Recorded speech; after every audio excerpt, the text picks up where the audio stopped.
Family, welcome to another edition of Thorough Black Talk with your sister Keisha, your brother Tad, and your brother Ashe SJ.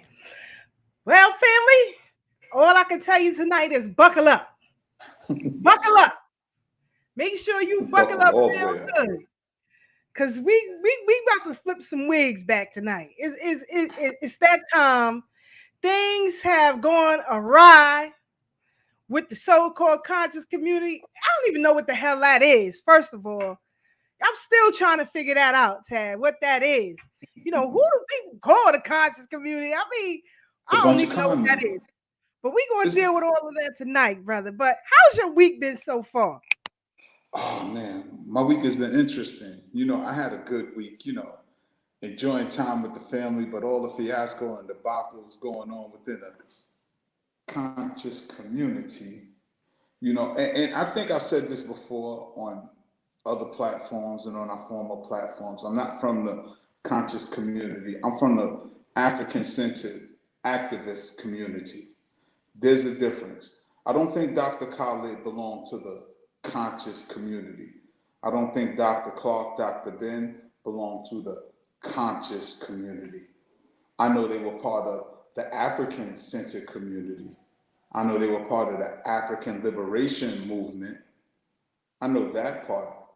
But all of these freestyle ideologies and justifications for inappropriate behavior is under the guise of quote unquote consciousness. That's a fairly new term, and I'm quite sure it was used in the past, but it was just to describe an awakening, a paradigm shift, if you will. But how it's been perverted and misused now, it's almost an insult. It's how they perverted the term hotep, which just means peace.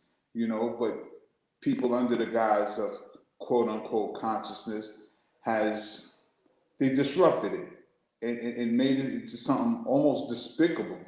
And we're going to get into depth tonight about all of this. It's just painful though, sis. But of course, here at Thorough Black Talk, this is why we distance ourselves from so many people and don't get involved with the mudslinging. Now, normally we don't talk about folks tonight, but tonight we're going to definitely touch on the topic of cults of personality because we see that's what's happening. And at a critical time like this right now, where we see the government is trying to force their poisons on us, which we've been talking about for years, and now we're here. We're critical. We don't have the time to dilly-dally with folks or even be unclear on the direction we need to go.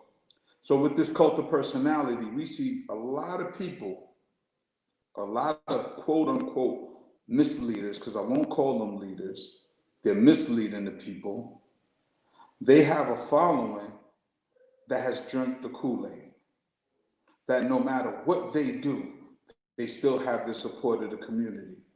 Even with all the evidence weighed in against them, the community still supports them. So now us here as warriors, we took a vow to protect our nation from all enemies, foreign and domestic. And a lot of these leaders or misleaders are domestic enemies, far as I'm concerned. Peace to the king, brother Ashe, the warrior in Ashe the house. SJ, And for those the young lion is here. and for those who are unaware of what happened this week, we're definitely going to touch on that as well. But We gonna just hold to on. give a no, we're Don't tell not them. going there. I'm Don't just tell me saying. yet. So my point is, I've had a good week. I can't say that for a lot of other people. You know what I'm saying? I've had a very good week. Look, it's a pay week. So I got a few dollars in my pocket. all that other stuff. We're going to get into that. Brother Ashe, how you feeling? What's up, Ashe? Bibi Fahodier family, it's your brother Ashe SJ in the building. Another day, another battle, family. Remember, the battlefield is where you stand. Your brother is feeling great. I'm feeling spectacular. We got an amazing, amazing show tonight. Remember, this is Thorough Black Talk. We coming to give it to you thorough. Wherever you see us, you know we thorough. You know what I'm saying? And I ain't saying that because it sound good. I'm saying that because the actions, the thought, the word, the deed all align. So when you see us three here, you're looking at solid Africans at its finest. Somebody you ain't got to worry about. You know why? Because we accessible. Brother Ashe is in Bed-Stuy. Tad is right now in Bed-Stuy, holding it down Staten Island as well. Keisha is in East New York. Roman, you know what I'm saying? We be outside. You know, Literally. So we are accessible, and we do this for the love of our people, because we love ourselves, because we love our family members and things of that nature. So do your brother a favor right now, family. We got an amazing show. I need y'all to share this link right now. Do yourself a favor. Do your family members, your brothers and sisters, your community members a favor. Let's share this link. We got a powerful brother that's coming on right now tonight. Very, very powerful brother that's coming on tonight. Brother name is Saccz. We interviewing this brother. He is a revolutionary. He's a Crip. He a Crip, but he turned into a revolutionary. You know what I'm saying? And he did some powerful things, you know, protecting the Black community. He basically makes gangbanging look good. He represents it the right way, the way it's supposed to be. Community revolution and progress. You know, so we're going to pick his brain, you know, figure out a lot of great questions. You know, I know a lot of people in the quote unquote conscious community. We, like Keisha said, Taz said, we're not a part of that. Previously on our platform, a couple years, was it 2 years ago, we had Professor James Smalls come on and tell us and tell our listening audience that when he was coming up, there was no conscious community. There was only the African community. So when you see us, we are African. We just concerned Africans that are accessible in our neighborhoods, dealing with our brothers and sisters in the street. And we concerned, and we really want to make some things materialize, not just empty rhetoric. You know what I'm saying? So this is what you get when you rocking with us, family. Please do us a favor. Share this video right now. Because, yo, listen, pull up is not a season with us. Trust me. Pull up is not a season. You heard? So, but anyway, we going to keep it very, you know, on an African-centered level tonight. You know what I'm saying? Because we gonna get into some of the things as well. I know it's a lot going on, like you said, Keisha and Tad. You know, the fake conscious community is it's in flames right now. The house is burning down. You know what I'm saying? And a lot of people are in their feelings, are emotional, and it's mostly because the people are emotional because usually, unfortunately, people put all their eggs in one basket. You know what I'm saying? People think that, oh, because this person got a plan, and because that don't work, then the races fail. I hear this all the time. Tell me if you hear this, family that's listening. Oh, well, that's all we got. We got to hold him down we got to hold her down because that's all we got right now. Is you tripping? Family, you are all you got. And what we be talking on our show every time, we don't deal with armchair revolutionary. Shout out to my big brother Tag, kind of coined that phrase. We don't rock, we don't rock with armchair revolutionaries. That's meaning people that sit on their couch and you see them do YouTube videos and they talk and they have empty rhetoric, but they don't ever do anything. You don't ever see them in the street. You know what I'm saying? If you do, they tiptoeing through the street, whispering. You know what I'm saying? Because they don't want to be held accountable.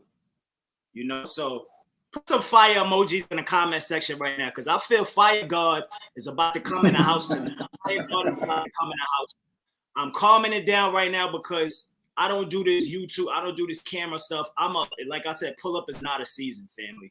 Now we got you, Ashe. We got you. We got your back in tonight. person people. You know what I'm saying? We're going to hold you down real good tonight, Ashe. Don't you worry. Look, we got 45 minutes to cover a whole lot before our guests come in. And maybe our guests may want to chime in. All right. Share this video, family, please. We got our good brother Saccz coming on. We're going to get a great interview. Him and his other Crip members went to Long Island to protect a single black mother named Jennifer McLeggan when her racist white neighbors were throwing feces, shooting BB guns, doing all kind of racist, aggressive things to her. Him and his other young brothers and sisters, Crip members, went to Long Island and protected him. And there was other people that went out there as well. So we're going to get into that, interview him later. But let's get into these topics, big bro and big sis, because it's a lot going on right now. And I just want to say, our heart, real quick, I want to say our heart is always with Haiti. We love y'all family. Shout out to all my Zos. Ça passe, coupe tête, boule ka, cut the head, burn the house down. You know what I'm saying? But our heart is with y'all right now, family. We know we just had Bois Caiman, which was the start of the revolution. You know what I'm saying? That just passed. And remember, this Sunday, we got an amazing, amazing event going down.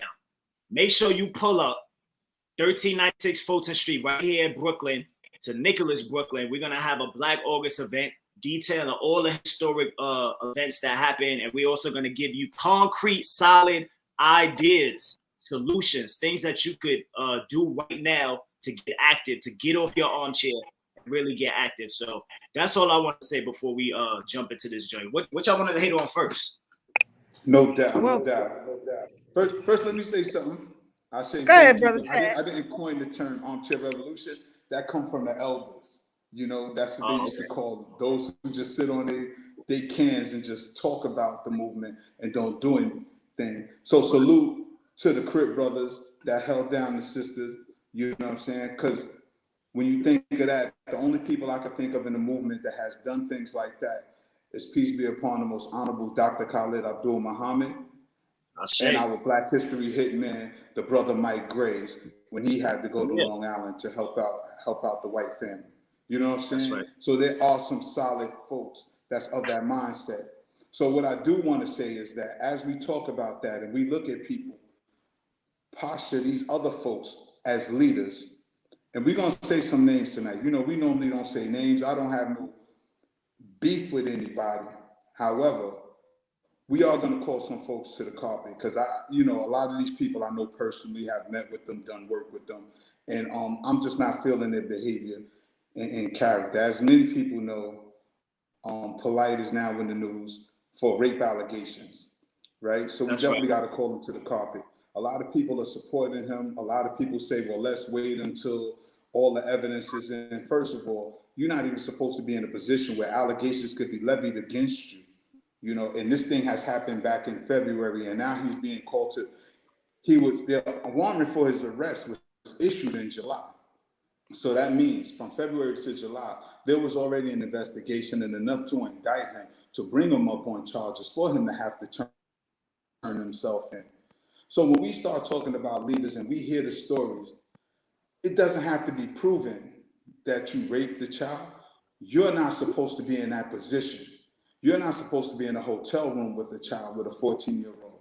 See, it's too much stuff that we've let slide, because let's move the rape allegations out the way, and let's go back to the track record of what he was doing 10 years ago when he came into this community trying to sell people, status corrections, fleecing the community for status corrections, charging people $300, $500, $5,000 to correct their status, as he would say, so that the police won't bother you. The police won't bother you because you don't know your status. You calling yourself Black, African American. No, you got to file this court petition and get your status changed. We all know that is not true, and that is not how it worked.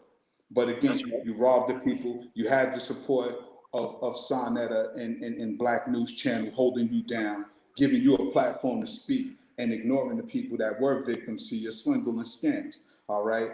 That got swept under the rug because our people don't have a level of discernment to realize who's a charlatan and a con man. That's part one. Then part two, you come into the community again, you reemerge as this realtor. You selling people fake deeds to homes that you don't own. And swindling them out their money again. People leveling complaints against you again. The community rallied around you.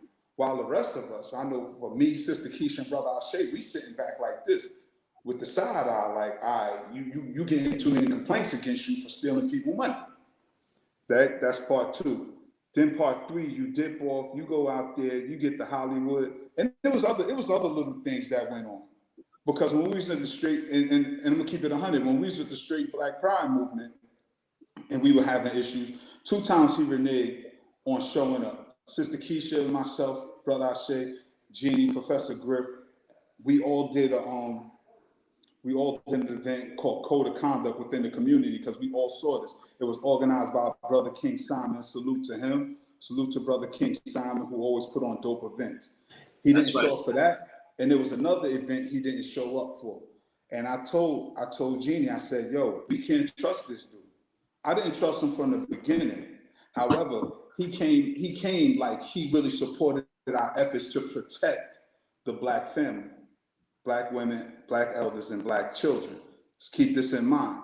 He reneged 2 times. I remember he called Jeannie. We sitting in my living room.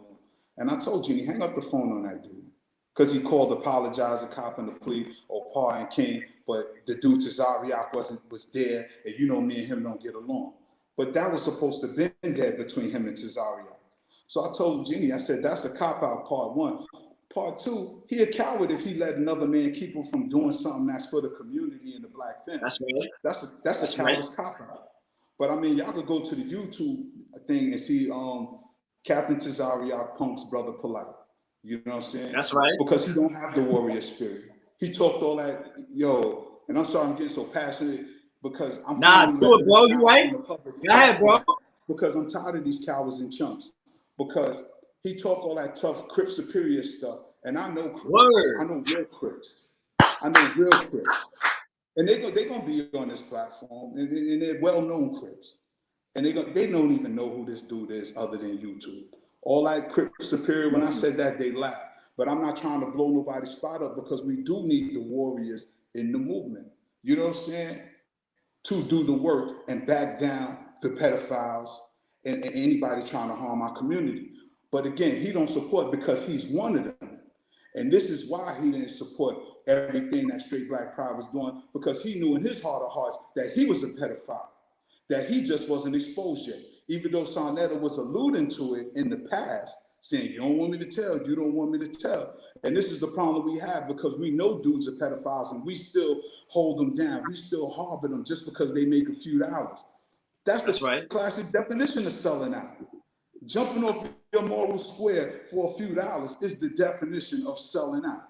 So all of these people need to be called to the carpet. You know what I mean? So this dude, Jeannie and Seti was gonna have a debate. Remember when they were beefing, Jeannie and Seti were gonna have a debate over the ideology. Jeannie called me. He said, yo, Brother Tad, do you think I should do the debate? I said, I normally don't encourage debates. I said, but yeah, because you got to get Seti out of here. I said, and 2 things is going to happen. I said, 1, you're going to crush him, or 2, he's just going to renege and not do it. He's going to come up with a lame story of why he can't do it, right? And I said, you're going to crush him because both of y'all from the same school of thoughts. Both of them are students of Baba Ashwa Kwesi. Let's keep this in mind. Jeannie never used the name Sarah, and Sarah is the son of light, but you have to be initiated. Jeannie was the only one who completed the initiation. The first one to complete the initiation. I believe our brother Ben, I forget his full name on social media, but he took the initiation as well. I'm not sure if he's a Sarah yet. So that's what that means. Changed his name. That's why Seti changed his name to Seti in Tech, because he was not a Sarah. And he knew those that was in the know was able to call him. But again, the community was covering up for these lames, for these disingenuine dudes. So instead of doing the debate, he copped out and said, oh, I got something to do that day. But he didn't have nothing to do. But Polite being a co-conspirator, they put together a free event on that day after Seti backed out because he knew he couldn't beat Jeannie, because the whole thing was going to be about what are the lessons, what are the tenets of being a Sarah and completing the initiation. Because remember, Seti was big on using the N-word and all kind of degeneracy, talking about sniffing cocaine in the movement now. But somehow that fell off everybody's radar. Everybody forgot that he admitted he sniffed cocaine. That's right. But again, nobody checked him. And I'm taking this somewhere. I'm coming somewhere with this. Wait, hold on, Tad. Before you continue, nobody checked him? Nobody. What happened in Brooklyn? Hold on. We did. We checked him in Brooklyn. Yo, shout out to our brother Sankofa from the House of Consciousness. That's a good, solid brother because he Yeah, did. shout out to him. Shout out to him. Kofa did say, he said, Saccz, them Brooklyn dudes was going to get you. He said, only reason why they didn't get you because I was with you. And I love that he said, and it ain't they scared of me. He said, but we have a relationship. They have a respect for me. And on the strength for me, they didn't do it, which is a fact.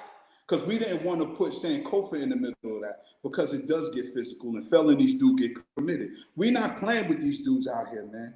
Everybody think we bullies and we on some rah-rah, but now it gets real out here and we just tired of it, man. Because here we trying to save black folks. We fighting this government. We fighting this medical system. Everybody said they read this, they read that. Everybody's supposed to have read a medical apartheid, but then everybody jumping to get this poisonous jab.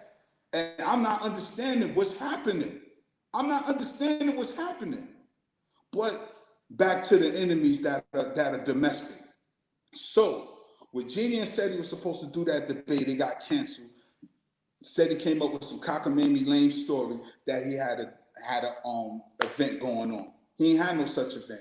But to cover it up, him and Polite created one and then did it for free just to act like this is what they already had going on. But both of their schedules was clear, so we knew that was a lot. So I'm calling out Polite for being a co-conspirator for Saccz for not taking that beating that he was going to get from the irritated Jeannie in that debate, right?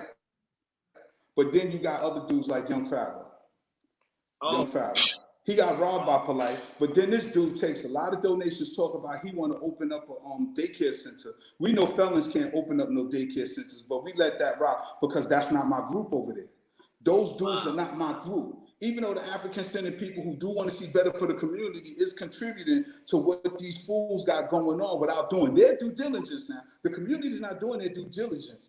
And it ain't make no kind of sense. This dude took all this money, ain't no daycare, but then he started dealing with white chicks and beat up his black baby mother in favor of a white girl, and people are still supporting him, saying that she's bugging out. But he was running around with Saccz for a minute. You know what I'm saying? And they knew, Saccz knew if he came back to Brooklyn, it was going to be some real issues. The gloves is off with everybody, and we're not playing with these folks right now. And then that brings us to the other night up in Harlem. Salute to our young lion brother Ashe. Yo. Wait, Tad. Hold on. Don't go all the way in yet. Fast, but we got a half Don't hour. go all the way in. Don't go all the way in. Because, like you said, for a long time, we've been warning the people, stay away from these cats. Stay away from these cats. And people have been allowed to come in and out of New York and operate unethically. Word. The last person I think who got checked was Tommy Sotomayor. Yes. That was the last person who got checked. Shout out to the Baltimore brothers and Q Butter. Yeah. Shout out to Q Butter. But just to say this, when you come across real Brooklyn cats, we're not playing with you. It is what it is. You're going to get checked. You cannot continue to come into the community and fleece the community.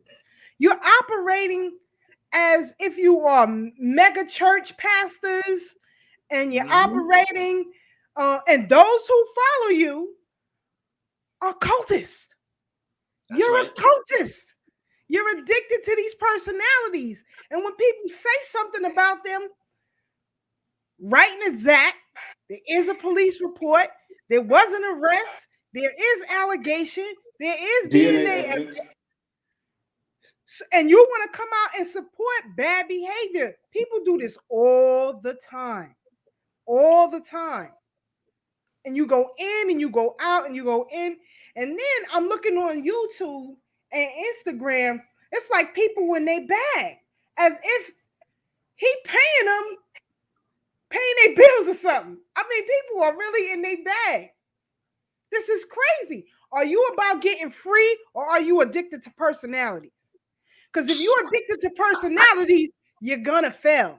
That's right. You're going to fail. Every time. Because people will let you down all the time. The realest ones you think rocking will let you down. I'm telling you. And I always said this, and my brothers could attest to this. Unless you operate under the clean hands doctrine, your carpet is going to be pulled. So that leads me to say this. Oh, and before we move on, I want to give our condolences to Sister Veronica Nikki on the loss of her son. Oh We man. send condolences to her and her family Deep because condolences. Sister Veronica be everywhere. You gotta give her a call. She called me earlier too. I gotta call her back, man. And she always supports us. She supports everything we do. For everything and she's serious about the liberation of Black folks. She is a serious warrior. She don't do it for likes. She don't do it for recognition. She's serious about it. Yeah, but nah, Ty, what you was talking about Pharaoh though? He said he don't even want to be Black no more, right? Exactly. He said he going to move. He leaving the community and going to move with white people to teach them that Negroes ain't so bad. We love and we care. But people still support him. People still support him. And that's my point. When we talk about cult of personalities, because people keep acting like they learning so much from these dudes. We don't need no more lip service. All these dudes are speakers and entertainers. They haven't done anything to move our people forward. I don't care what they say. I don't care how they act like they so much about it. What have they done?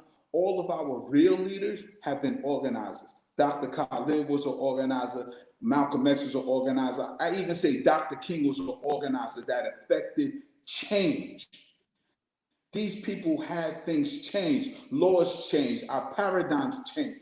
Polite, they keep saying he speak all these languages. I don't know what languages he speak. I know he made up 7 of the 7 that he speaks. I doubt he even speaks Spanish, right? That's part 1. Part 2, they keep saying he wrote 90 books. Now, I'm an avid reader. And if anybody bought a Polite book, please put a 1 in the comments. Because I've been to tons of bookstores. We ain't got but so many. I've been to Nicholas Bookstore in Brooklyn. I've been to Sisters Bookstore in Harlem. We ain't got many bookstores no more. What other bookstores we got that cater to us? I've been to the bookstore in Baltimore. I forget what the name of that bookstore is. That all the brothers go to in Baltimore. I ain't see it there. I hear you can only get it from his website. And the people that did get it from his website said it was a hodgepodge, said it was a plagiarized books, a whole bunch of cut and paste that he did. So where are these 90 books? Or how many other books he wrote? Why we don't see them? Have you even seen him really selling them at events when he have a table? He might be selling vegan water, but I don't see no books. I don't hear him talking no language. Come on, man. We got to stop dealing with these frauds. And I'm just tired of it, man. Y'all know I've been cool for a long time, but I'm just tired of these dudes. And when it comes down to children, now, if it's a grown woman, we ain't supposed to be raping them, but I understand miscommunication happens in the court and things go wrong. I understand that. We all been there. You holler at somebody, it don't work out, man, that's what it is. But rape, allegations of rape, and then of a child? Are you serious? I almost cursed. Are you serious? That's something we don't play. My baby girl Kayla's 14 years old. And I promise you, even look at her wrong, I'm popping next. I keep a little blade. Hold up, bro, because the thing about it too is, right, son made a response, right? And he in a Rolls Royce. So and he dropped a music video. Hold up, and he dropped a music video. Oh, wow. Yes, that's what I was about to say. A goddamn video? Negro, please. Trap rap. Yo, drill rap. He drill with it now. Yo, listen, that just shows you the level of insensitivity. You know what I'm saying? Even if this dude was straight up innocent, which he probably not. You know what I'm saying? Whatever, that's our shade opinion. But even if he was, remember, he come from the school of Dr. York now. Let's not forget that. You know what I'm saying? But even if he was innocent, right? Why would he do a video and then show a picture of his goddamn Rolls Royce, of his car? You know what I'm saying? I don't give a damn if he said he doing some series called Rolls Royce Bible or Rolls Royce Diaries or whatever. It don't matter, bro, because right now we talking about a sensitive ass subject with a 14-year-old and they playing that's going through stuff, and he playing games with it, fam. That's the stuff. Polite know that he from Brooklyn. That's the kind of stuff that gets you touched. You feel me? But like, is he really from Brooklyn? Our question is he even really from Brooklyn? Nah, Because he don't I heard act my like a cousin Brooklyn went to dude. school with him. That's what I heard. My cousin went to school with him, but I don't He act know. like a But Harlem anyway, dude. No disrespect to Harlem. And I say that because Facts, he act Taz. flashy. He act Facts, flashy. Like Taz. everything is about his clothes. but hold up. That's Who a good cares point that about you that? made. That's a good point you made, bro. Because I remember we ain't been rocking with him for a minute, but I remember a long time ago, I think it was Red Pill that said he ain't called no names, I think. Everybody knew who it was, but he was talking about some of your favorite conscious people or conscious celebrities or whatever. They have issues where they want to relive out fantasies that they never had. So they got these urges inside of themselves. So we got to be careful with that when we dealing with these people that want to be fake quote unquote leaders, because they got urges. So once they start get the platform and a little bit of donation money, they start running off. They become egotistical. You can't tell them nothing. They want to live out fantasies. They want to deal with white women. They want to troll. How the hell is there any such thing as a conscious troll? That don't make no goddamn sense. It's an oxymoron, family. How can you be conscious or African centered and be a troll? That means you playing with liberation. And guess what? It's Black August right now. If y'all don't know what Black August is, that's the commemoration that was made by brothers that's in the P now, in the prison system, for putting in real work.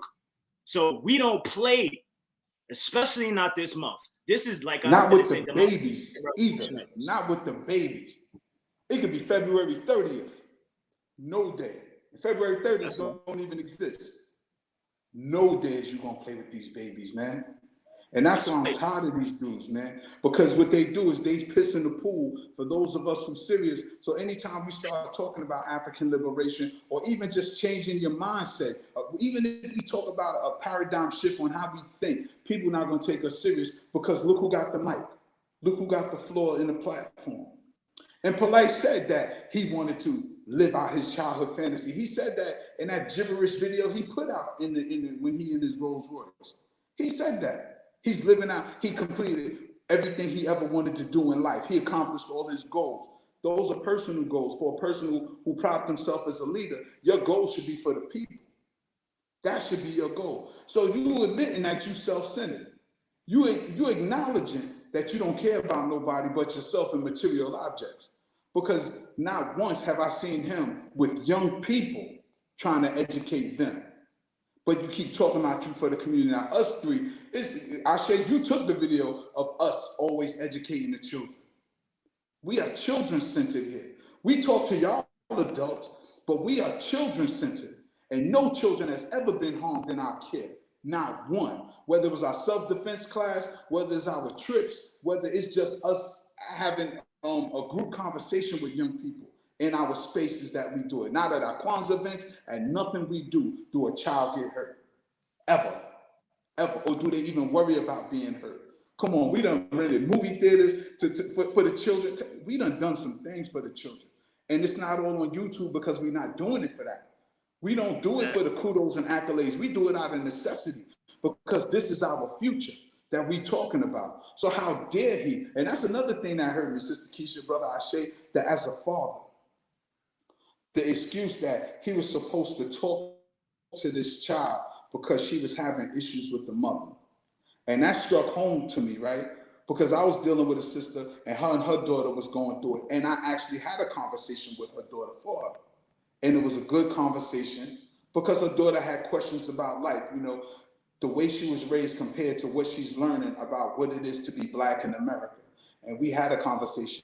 And the beauty of it, her mother let me sit in the dining room with her daughter alone. I said, do you want to sit in here with us? She said, no, y'all two talk. And we talked. And once it was said and done, she told me, thank you, you gave me my daughter back.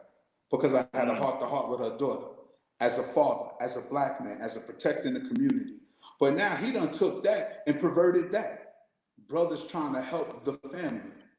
And this is why I got a problem now, because a lot of sisters gonna look at real brothers, me, Brother Ashe, a couple of brothers in the audience right now. They're gonna look at us with a side eye, saying, why are we so concerned? And if not their daughters, their sons. Because you can't trust a lot of these dudes no more. You can't look at Africa Bambaataa, what he done did. You know what I'm saying? Kids probably was like, yeah, I'm hanging out with Africa Bambaataa. Meanwhile, he got them up in the projects playing hanky-panky with them. We got to get these people out of our mix, man. And this is why I always talk about self-development. We got to start worrying about ourselves more.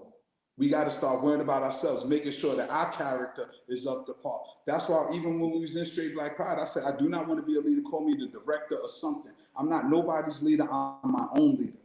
I am my own leader, and we should always be developing ourselves to be our own leader. Dr. Clark said, if you want a friend, look in the mirror. Ain't nobody out here. Our friends, they are comrades and warrior family, or just family. That's it. We're family, we comrades. All that friend stuff, only friends you got is on social media. Only friend you got is on Facebook. And if you act wrong, I'm gonna unfriend you there. Beep. But we're gonna stop playing with these folks because there's too much foolishness going on. Everybody out here becoming professional panhandlers. Check it out. How long was that dude asking for money to build his school? The other dude from Philly. We'll talk. It's been almost a decade. Tariq Nasheed come out in a matter of less than 6 months, get $1 million. Exactly. Less than 6 months. But how Tariq Nasheed did it, he did it with accountability. He did a GoFundMe where everybody can see it. You can see where the money's going and if the money is growing. And had it set up that if you don't do it, because I believe this is talking to Brother Salih today. If they don't meet the goal, everybody who donated get their money back. That's called accountability. And this is no defense to Tariq Nasheed because he just ain't jump out the window yet, but he's had done and said some questionable things. You know what I'm saying? Yeah. But we're not talking about, we're talking about accountability for those who want to put themselves as leaders. Now, if anybody want to follow him, by all means, follow him. But at least anytime he took money up, he did what he said he was going to do. He said he was going to put out documentaries when he asked for money. He put out documentaries. He said he's trying to collect this amount for a museum. He got that amount. Let's see if he get the museum. Now, Dr. Umar, this dude been panhandling for over 10 years and still ain't hit $1 million yet. But how many years, Dad? How many years? Over 10 years. Sister Keisha, you know Facebook got memories. 2012, I was still talking about why we not helping Dr. Umar. That's my bad, y'all, for trying to support him too. Because I believed in the dream. We all did. We all did. We all donated money. So now we can't ask that man what's going on with our money?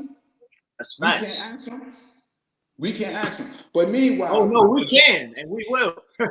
hold up. And he did get asked. He did get asked about that money. You know what I'm saying? So here it is, over 10 years later, and anybody that asks him about the money, he has a problem with it. So I see a video the other day of him in Harlem talking about somebody trying to start a fight with him, you know, and trying to say that these people come to disrupt the movement. See, that's called deflection, because he don't want to be held accountable. But he thought he was going to come to New York and not get stepped to. He think everybody is a fan of his. He got to be out of his mind, man, because ain't nobody scared of him in that huffing and puffing and selling wolf tickets. But he could come to New York. He didn't expect he could come through New York, but he didn't expect Brooklyn to deal with it. Hold up, but Brooklyn is everywhere. Brooklyn is everywhere. Go to Africa. He must have forgot. Brooklyn is there. Go to Australia and ask, is Brooklyn in the house? Oh, we still gonna be there too. Let's be very, very clear. We definitely gonna be there. But hold up. Who was the brother that approached him? Who was the brother that caused the melee? None other than the young lion. Come on. Come on. Who did it, Chad? Who did it? None other than the young lion, brother Ashe SJ. Ashe approached him and stepped to him. Put him on notice. And then he want to hoot and holler like a coward. I'm sitting there looking at the video like, wow, you really a sucker. You really a sucker. Because he thought he was going to skate through and everybody is just going to be like, yo, you cool. How long he been waiting for the HVAC? I done seen videos years ago. How long was he supposed to be getting St. Francis College? He couldn't get that, couldn't get this. How many elders, and I'm talking to the audience too, how many of y'all have elders that said they reached out to try to help Dr. Umar and he rejected their help? Let's talk about it. I know that elders. And I'm not going to put none of the elders' name out there because maybe they don't want nothing to do with that and out of respect. But I done touched a few elders and they all said, y'all don't have nothing to do with Dr. Umar. His own father came out against him and said he ain't tough. He ain't raised him like that. We saw him acting stupid when he was on the phone with Seti. When he was like, Y'all stand up. Oh. Acting like he got goons on the phone. He ain't got nothing on deck. When he came to Brooklyn, he asked Sister Veronica for security to hold him down because he was scared, and he canceled the event because he asked for security last minute. But my whole thing, had he been a stand-up dude, shoot, I'd have held him down. The church he was speaking at was on my block. It was the church I used to go to and did Boy Scouts at. Well, I'm well respected in the hood. That ain't about no question. But again, because he know he foul. He know he foul. Because when you ain't got to worry about nobody, you don't need security. When you know you for the people, you walk amongst the people. When I met Dr. Khalid, he was in the corner store on Clinton Avenue and Fulton Street by himself. That's how I met Dr. Khalid, and that's how I came in the movement. In the corner store by himself. Dr. Khalid wasn't worried about nobody. He wasn't worried about nobody running up on him. Why? Because he know he good amongst the people. He know he could walk amongst the people. He know he ain't do no foulness to the people that he needed security. And when he did need security, we know who it was for. It wasn't for our folks. It was for the real enemy. But these dudes think they're going to come in here and steal people money and not get checked and challenged. And those days is over, man. We tired of that. Like Sister Keisha said, I'm sorry, y'all. I got to step off my soapbox, man. I got to step off. You're right, bro. You're right, but we gotta let the young lion just give us a brief synopsis of what took place, because this dude put out a video like it was a bunch of goons coming at him. And first of all, he had no business. It's a bunch of goons. You need an army for our shit. Well, I didn't want to rat him out, but then he calls out Q Butter out of nowhere. Out of nowhere. What you scared of? What are you scared of? You scared of somebody approaching you and asking a question? Let me get off my soapbox. Go ahead, Ashe. Let the people know what went down. Yeah, family. Well, I ain't gonna get into too much detail because I don't do the cameras, man. Trust me. Family, you could come to where I live. You can ask about me. Anybody that met me, you know what I'm saying? Like, they tell you. I don't speak. Like, they tell you about the warrior class, you know what I'm saying? So, basically, I approached them, right? First off, I didn't even go there for that. I went there because the sister that I know, she put me on that the event was happening as far as a parade, a Marcus Garvey Day parade. So I went to pull up, show love. I know the elder that put the event on. They said Leonard Jeffries was going to be there. I'm like, cool. Pulled up. Just so happened when I was walking in the door, the dude, Umar, was standing outside. So it don't feel right me going inside and acting like I'm here for some event. And I see this dude, and we know that people, like physical, actual people, got problems with this dude.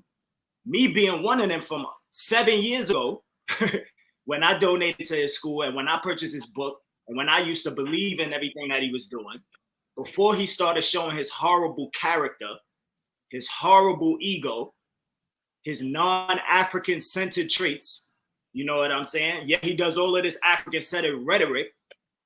I used to follow Dr. Umar. So I approached him, and I ain't even going front, fam. I approached him on a grown man tip. I ain't even pull up on demon time like I could have. I ain't back out or nothing crazy like I could have. You know what I'm saying? Like, I pulled up on chill vibe on adult time.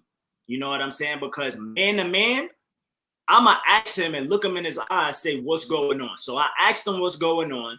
The video you see, he lying. He first of all, he's a habitual liar, and that's clear before this even happened. So why would you expect anything different from a habitual liar? So he gets on the video, talks about, I was fronting like I was positive and supporting him. That's not true. The first thing I said to him was, I told him who I was. The second thing, which was really the first main thing I said to him was, and it was quote unquote, you got a lot of smut on your name. That's the first thing I said to him. You know what I'm saying? But like I said, I wasn't on Goonie time. I wasn't on demon time. So I'm like, I'm giving an opportunity man to man to let me know what it is. So I asked him, what's the status? What's going on? He didn't, first of all, he didn't look me in my eye. The whole time, he like this.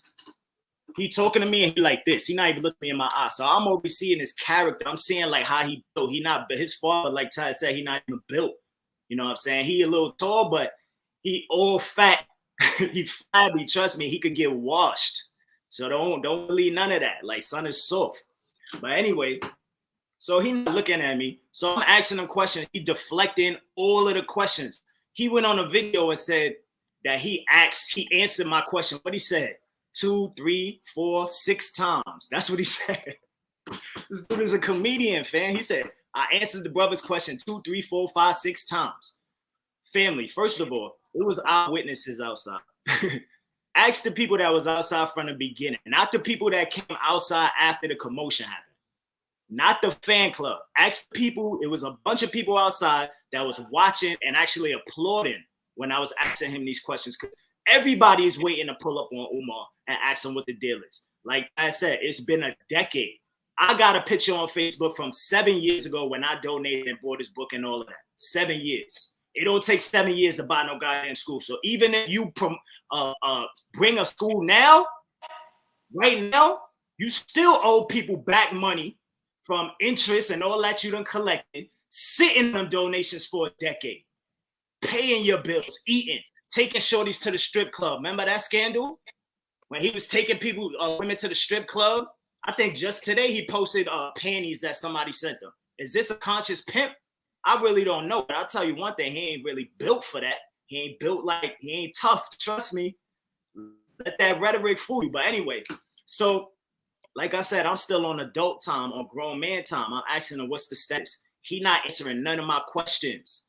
What he starts to do is talk about, oh, nobody has done more than me. I'm the top requested. I'm the top speaking person that everybody wants to hear speak and all of this. But he's not answering. So I said this. I'm like, you still not answering my question. Mind you, it's a sister that's with him that can attest to all this, but she won't because she a fangirl. But you know, it's all good. It was other eyewitnesses. But to keep this short and brief, basically this what happened. He wasn't answering none of the questions, right? So then I'm like, all right, cool. Well, it's people right now. I said, it's people like me. Because when I said it's a lot of people online talking about, you know, you owe money and you do no school. He like, you can't bring 10 to 20 people to Dr. Umar. That's what he said. He said, you can't bring, to me, he said, you can't bring 10 to 20 people to Dr. Umar. I said, Umar, it's hundreds of people online complaining about you. And he like, this is what he said, family, quote unquote, they are all haters. He said the hundreds of people that's complaining about him online are all haters. That's what he said. So, and then he like, oh, well, where are these people? I never see these people. Bring them to me. So I said, Umar, that's not logical. I can't bring 100 people to you right now. So he like, well, I don't never see them. I'm like, all right, let's do this. I'm one of them.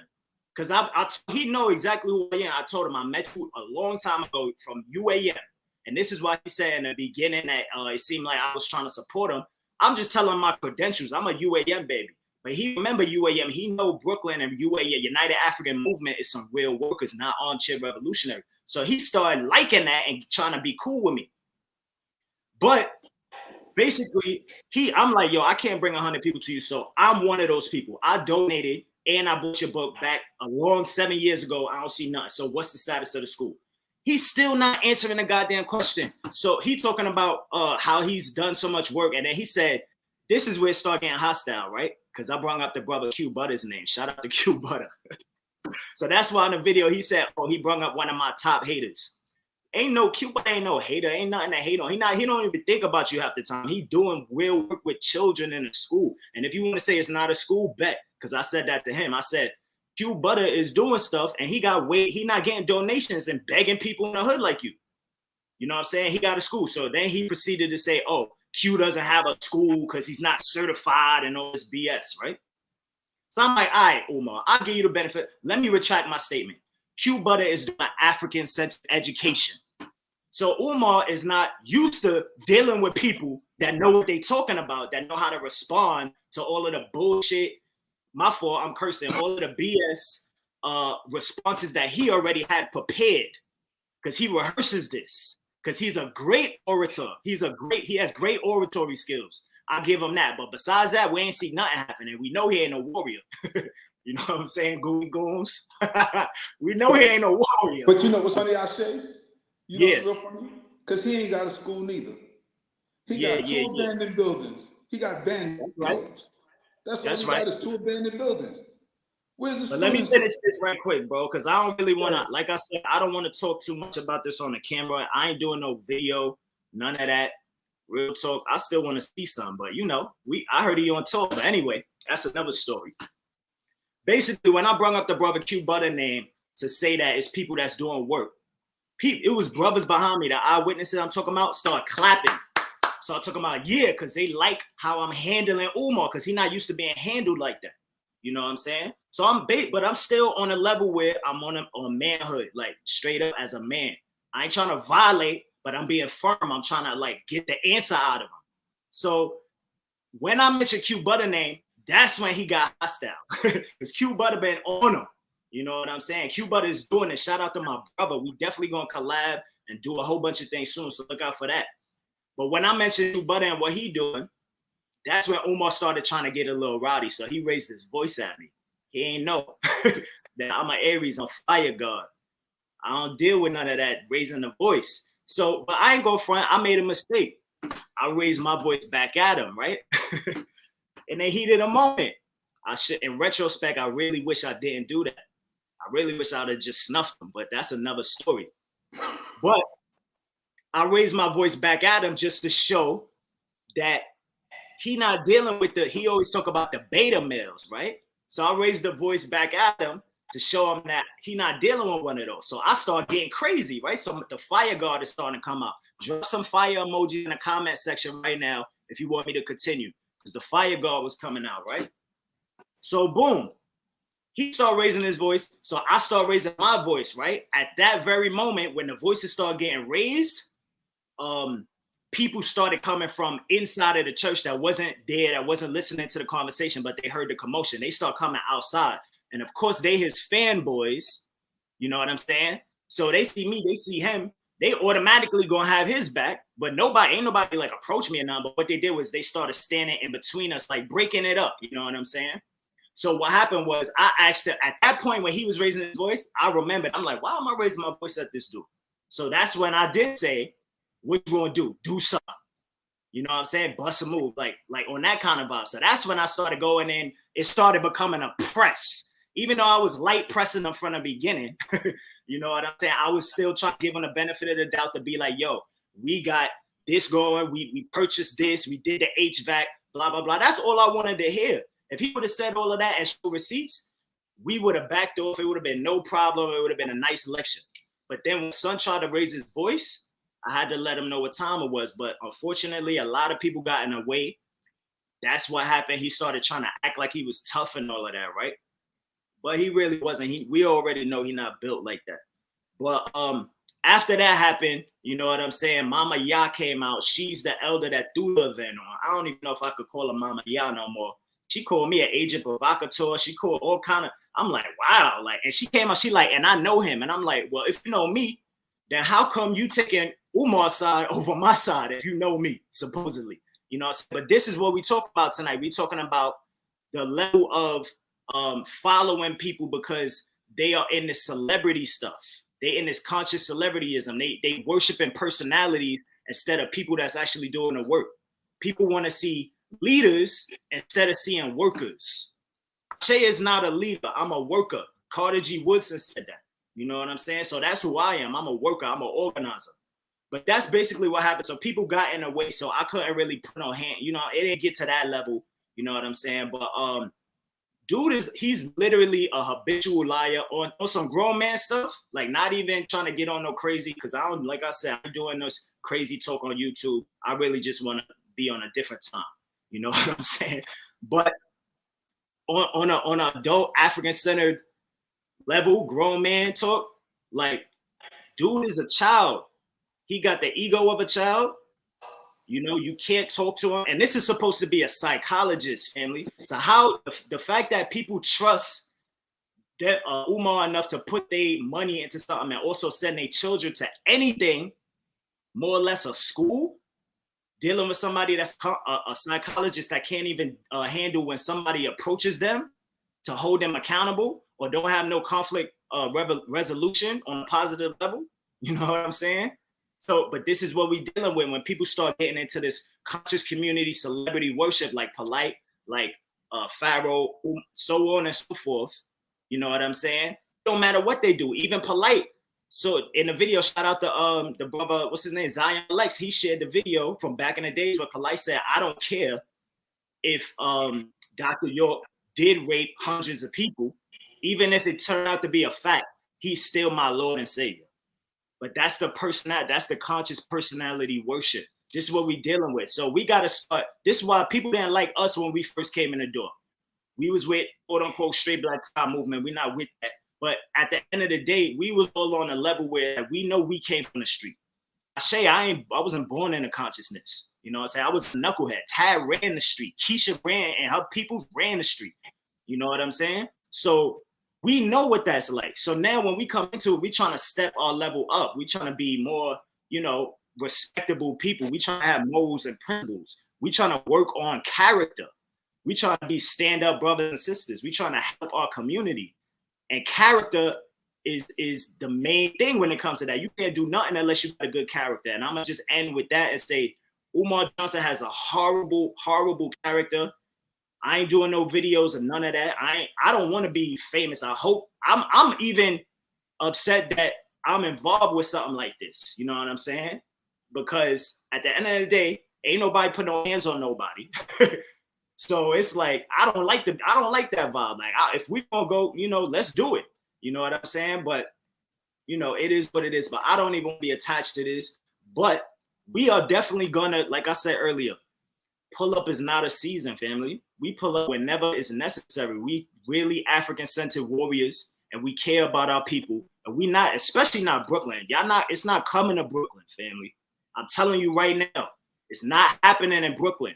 This is the lab. We holding it down. This is the united front. We're going to do what we got to do to hold it down because ain't no crazy fake. Because you know why? We accessible. We deal with people in the street. You know what I'm saying? We got street people that's looking at us like, you know what, Ashe? You know what, Tad? You know what, Keisha? If you with it, if you started getting into it, then it must be something solid. So I'm going to start listening. I'm going to start rocking. When I pull up brothers on the block in the hood in Bed-Stuy, start changing their conversation and talking about different stuff when I come through, because they trying to engage. So we can't be doing and really gaining the streets' trust and the community's trust. And then on the other side, we acting like these dudes out here that don't have no morals, no character, no principles. We can't do that, family. You know what I'm saying? I just went, shout out to our brother, our guest that we about to come in. I just went out to the BX Sedgwick houses where I met that brother and a whole bunch of real warriors that's in the street that know what the street is like. But we trying to switch over now. We trying to do something more positive. And the truth be told, we need the actual warriors. We need the ones that know what the street is like. Because those are the ones that ain't going forward when it's time to bust some heads. And all of these people with the empty rhetoric ain't going to do nothing but sit on their armchair and collect all the YouTube views and subscribers and, make money off of that and sell you stuff and scam you. So that's what they're going to continue to do. So while they doing that, we over here, solid African, thorough black talk. This how it's going down, family. But that's what happened. Unfortunately, people going to have to get pulled up on it. We got to hold people accountable, even ourselves, family, even ourselves, because we can't have self-improvement and be better people, better Africans, and really get free and really get liberation until we improve ourselves. So hold yourself accountable and hold other people accountable. And like I posted earlier, don't hold them accountable online. Don't hold them accountable later on after something done happened. Hold them accountable in the moment. You know what I'm saying? Use your African discernment. You smart. You know what I'm saying? We are wise, especially people that come from the street. It's a chess game. It's strategy.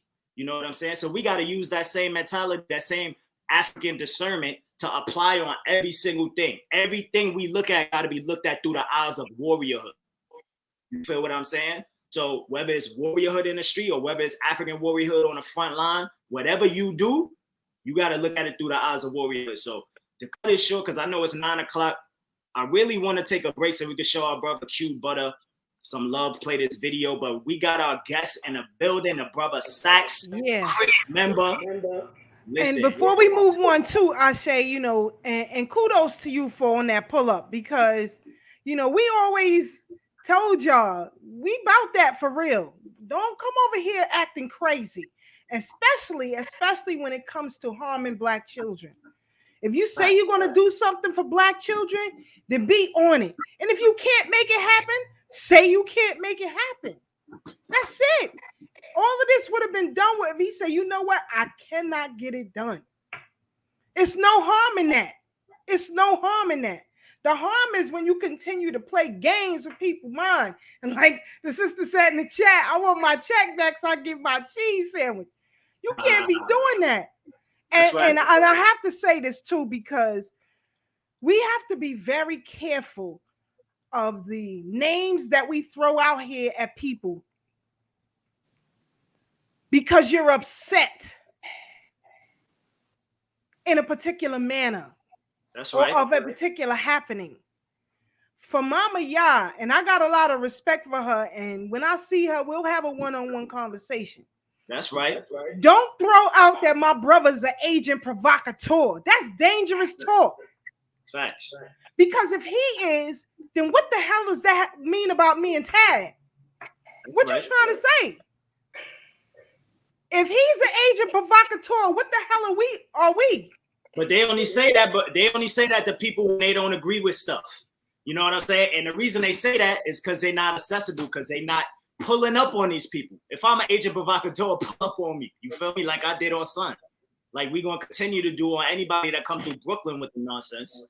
You know what I'm saying? And we're not even on no nonsense, but we don't play with liberation. This is my freedom. This is the freedom of our children. Beautiful Black babies. So this will go through our mind. You know what I'm saying? And there also is a disconnect between some of the elders and the youth. They out here you can't put no event on and bring people on a panel and you ain't reach out to the community to see what the people is even rocking with or not. You don't even know what happened over here. You don't know what happened over there. All you know is 5 years ago, you had this person come and give a lecture and you had a good turnout and you made a little bit of money. So are we in this to have a good conscious community event? Are we here to put on our RBG and our dashikis and feel good for an hour or two and then go home after that? Or are we here to organize and get free? Because that's what our shades had. I know he was panhandling at that church too. I know he got them fired up and said you can still donate to the school. My band donated. But there's so many contradictions in that, bro, because I was reading the comments on that video. Everybody talking about, he said he always go in on the Black church and he always go in on Christians, yet you doing a lecture in the church. You know what I'm saying? And he talking about that's the problem. Exactly, I say, and that's the problem. Do you know what's crazy? Because Reverend Calvin Butts said that at Dr. Ben's funeral, peace be upon him. Reverend Calvin Butts busted the shot, said, you know, he spent decades trying to disprove the existence of Christ. He said, but where did y'all come to have the funeral? He said that from the pulpit. I was sitting right there in the audience like, wow. That's right. But it's true though. We can talk about all these pyramids we done built thousands of years ago, but what are we doing now? Stevie Wonder, and I say this before and I say this again, Stevie Wonder said you can't spend your life living in the pastime paradise. Don't tell me about commit when we broke right now. Don't tell me about Mansa Musa being rich when I got to apply for welfare benefits tomorrow. I don't want to hear that. Food, clothing, and shelter. Help me get that. Because we see these people are taking that. Gentrification is about taking our shelter. We see they're already colonizing the food by buying the farmers out and giving us subpar foods, giving us GMOs. Clothing is inferior. Like, what are we really talking about? The basics, food, clothing, and shelter. If we're not addressing that, what are we really doing? If we're not talking about our survival and sovereignty, what are we doing? We just want to do like this, but then get mad at the Christians do it every Sunday and better at it than we are? Are we serious? Yeah. We ain't doing that in Brooklyn. I'm telling y'all right now. Some churches will help their parishioners with rent. Some churches will help their parishioners get jobs. Some churches are helpful in their community. Not all churches are that bad. And, you know, we got to be honest. That's part of character development. Let's tell the truth. That's what Malcolm said in the message to the grassroots and the Ballad of the Bullet. Malcolm said he's been condemning the churches, but when you look at them, they're doing the work. That's right. So what are we talking about? Are we not listening to Malcolm all of a sudden? So now all of a sudden everything Malcolm said went out the window? We got to be honest. Brother, I can't even call him Brother Polite. What are we going to call him? Michael Nowak. Michael Nowak, let it be known that he's all about that paper. He said years ago. I remember he said, money is my God. He said that. You right about that. He said that years ago. Pull it up, find it, rewind it. And if you can't find him saying it, just look at his behavior. It's evident. That's right. That's right. God, because that's all he talk about is the women and the money. Like that's the thing that really moves us. See, he's appealing to the low-level thinkers. He know what he's doing. He appealing to the bottom feeders. Those of us that can think for ourselves. He got no access to books that we can't get. I don't need these people. I don't need these people to tell me what to do. I know how to think for myself. I'm not going to change European slavery for conscious community slavery, but that's what so many people doing, this cult of personality. You like somebody, so you follow them. Even if you don't agree with their lifestyle, just because they articulate. Because that's all him and that other dude, Umar, is. They just conscious pimps. They just got the gift of gab. But you got to show it better than you tell it. They know different than the preachers. They know different than the pimp on the corner. They just got the silver tongue. And people are getting rocked to sleep by the Pied Pipers. Come on, man. They the Pied Pipers of the conscious community. They the R. Kellys with dashikis on. You know what I'm saying? Like we really gotta call it for what it is, man. Yo, you in your bag, bro. You and Tad is in his bag. I don't even want to stop, bro. But we got our guests in the queue. Right. And I'm gonna pass the mic because you know why, Ashe? Because I have daughters, man. I got daughters. And everybody's daughter is my daughter. You know what I'm saying? Unless she about my age and she ain't my daughter, she my sister. And sometimes, you know, things get different. Some sisters could defend themselves. Children can't. Some brothers could defend themselves. Little boys can't. We got to be honest about this, man. And as we talk about character development, the first thing we got to do is be honest with ourselves about what is our taste. What do we like and what do we dislike? Why do we like certain things and why do we dislike certain things? We done told you why we don't like these misleaders in our community. We told you why we don't like them. And those are valid reasons. But none of us are perfect. So sometimes in our character development, we got to question the things that we do like and some of the things that we do support that we're not honest about. You know what I'm saying? And these dudes haven't really sat down and did an assessment of themselves. They haven't done inventory of themselves. They found nothing wrong with stealing from the people. Dr. Umar did not think twice about posting them panties online today. And if he did think twice, he made the wrong decision. Because what's the message you sending? As recent as today, you still with the debauchery? Polite gets bailed out, and the first thing he do is put out a music video. And then make a I don't know what that babbling was he did in his Rolls Royce diaries. I'm not impressed with that. I got dudes that'll bust your wig and take your car. What are you doing? In fact, yo, and I'm gonna pass the mic right now. Shout out to my dudes in Atlantic Terminal Projects when Polite was trying to be Captain Save-'em on the camera, acting like he was breaking up that fight. Those was my little dudes that said, we know who you is, get out of here. We don't want you out of here. That's right. Come on, y'all know this is where we do our, remember, that's where we did our self-defense for the children. That's where I ran my youth group, out of that community center. That's my hood. They know who these dudes are, and you can't come through the hood. You're not respected. Let's keep it 100. Because you don't, what we always say, you're not real with the people. So for everybody, y'all want to touch bases with us, come out to Nicholas Bookstore this Sunday. We're going to be there, live in the flesh. Come touch us, shake hands with us, break bread with us. We're going to be there. And I'm out. Go ahead, brother. I'll shake. Yeah. Yo, real quick, sister. I know we went over time. We got our guests in the building, but I want to play that video, sis. Shout out to my brother Q. You got it queued up? Yeah, let's take a quick break, family, while we check out this video from our brother Q Butter, holding it down, Black Lean. Ain't nothing. How to do something is let the world know. Not everybody rocking with this weirdo. Yo, ain't you on the internet, niggas? Black power. You sure, bro? I know it's you, bro. You sure? Conscious niggas talking, only focus on selling words. Arguing over God, burning sage or dealing herb. I'm focused on the youth, building homes or putting work. I'm talking to you straight. Listen here, don't misinterpret. Don't mix me with these YouTube chickaboos. So-called hidden soul. Do nothing but sit and spoon. The most lame and minuscule. Ideas in the interviews. Most childish and cynical. Cartoon niggas sitting looking like a Pikachu. Funny looking ass. Go on now, pick and choose. Hebrew, Nubian, Moorish, or some missing shoe. Avengers. Nah, here, listen to. I'm talking physics while you stuck on speaking spiritual. Like building schools from Brownsville or Bankhead. Engineering projects with no need for no bank bread. Growing food, so we got no hungry, we stay fed. Own hospitals, no dying in they beds. Listen hard, this is different shit. Pass the race cars in the picnic pitch. Pass the lane bars and the ignorant shit. This black power, focus on the business, bitch. I'm black any time of day. Not messing with these dudes that let your mind astray. I'm black in every type of way. Not gonna give a fuck what they gotta say. Hear you. I'm black any time of day. I'm messing with these dudes that let your mind astray.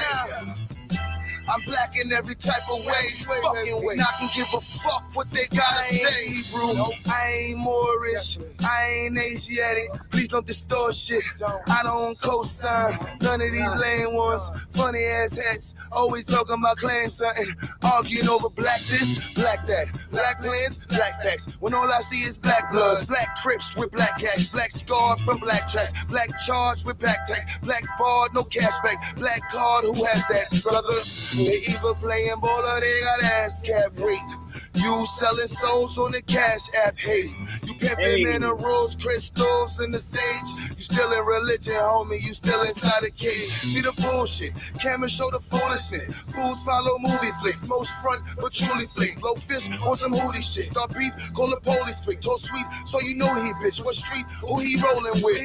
When I speak, best believe this the call for action. These dudes is sweet, straight weak. Better off with acting. I learned the game and it's lame. I'm better off with rap. Yeah, I'm doing it. I'm flame, straight pain, and it's all with captions. Capitalize straight truth when I speak, dog. If it ain't about black, we won't speak, y'all. I live in proof of what I speak of. Pushing straight black through the speakers. I'm black any time of day. Not messing with these dudes that let your mind astray. I'm black in every type of way. They not gonna give a fuck what they gotta say. I'm black any time of day. Not messing with these dudes that let your mind astray. I'm black in every type of way. They not gonna give a fuck what they gotta say.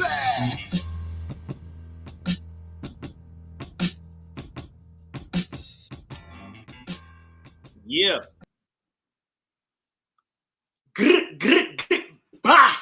Yo, that wasn't even the joint I wanted to hear, pardon the curses, but I'm glad you played that song, though, because I forgot. I was like, wait a minute, I sure you said the other one, but it was already in queue. Pardon the curses, family, but yo, that was actually divine timing, because it's crazy how he did that mad long ago and had all them fake dudes in there, and now look what's happening. The same fake dudes from the video now. Q, you were a psychic, bro. Shout out to Zayax Institute and the Q Butter. Yeah.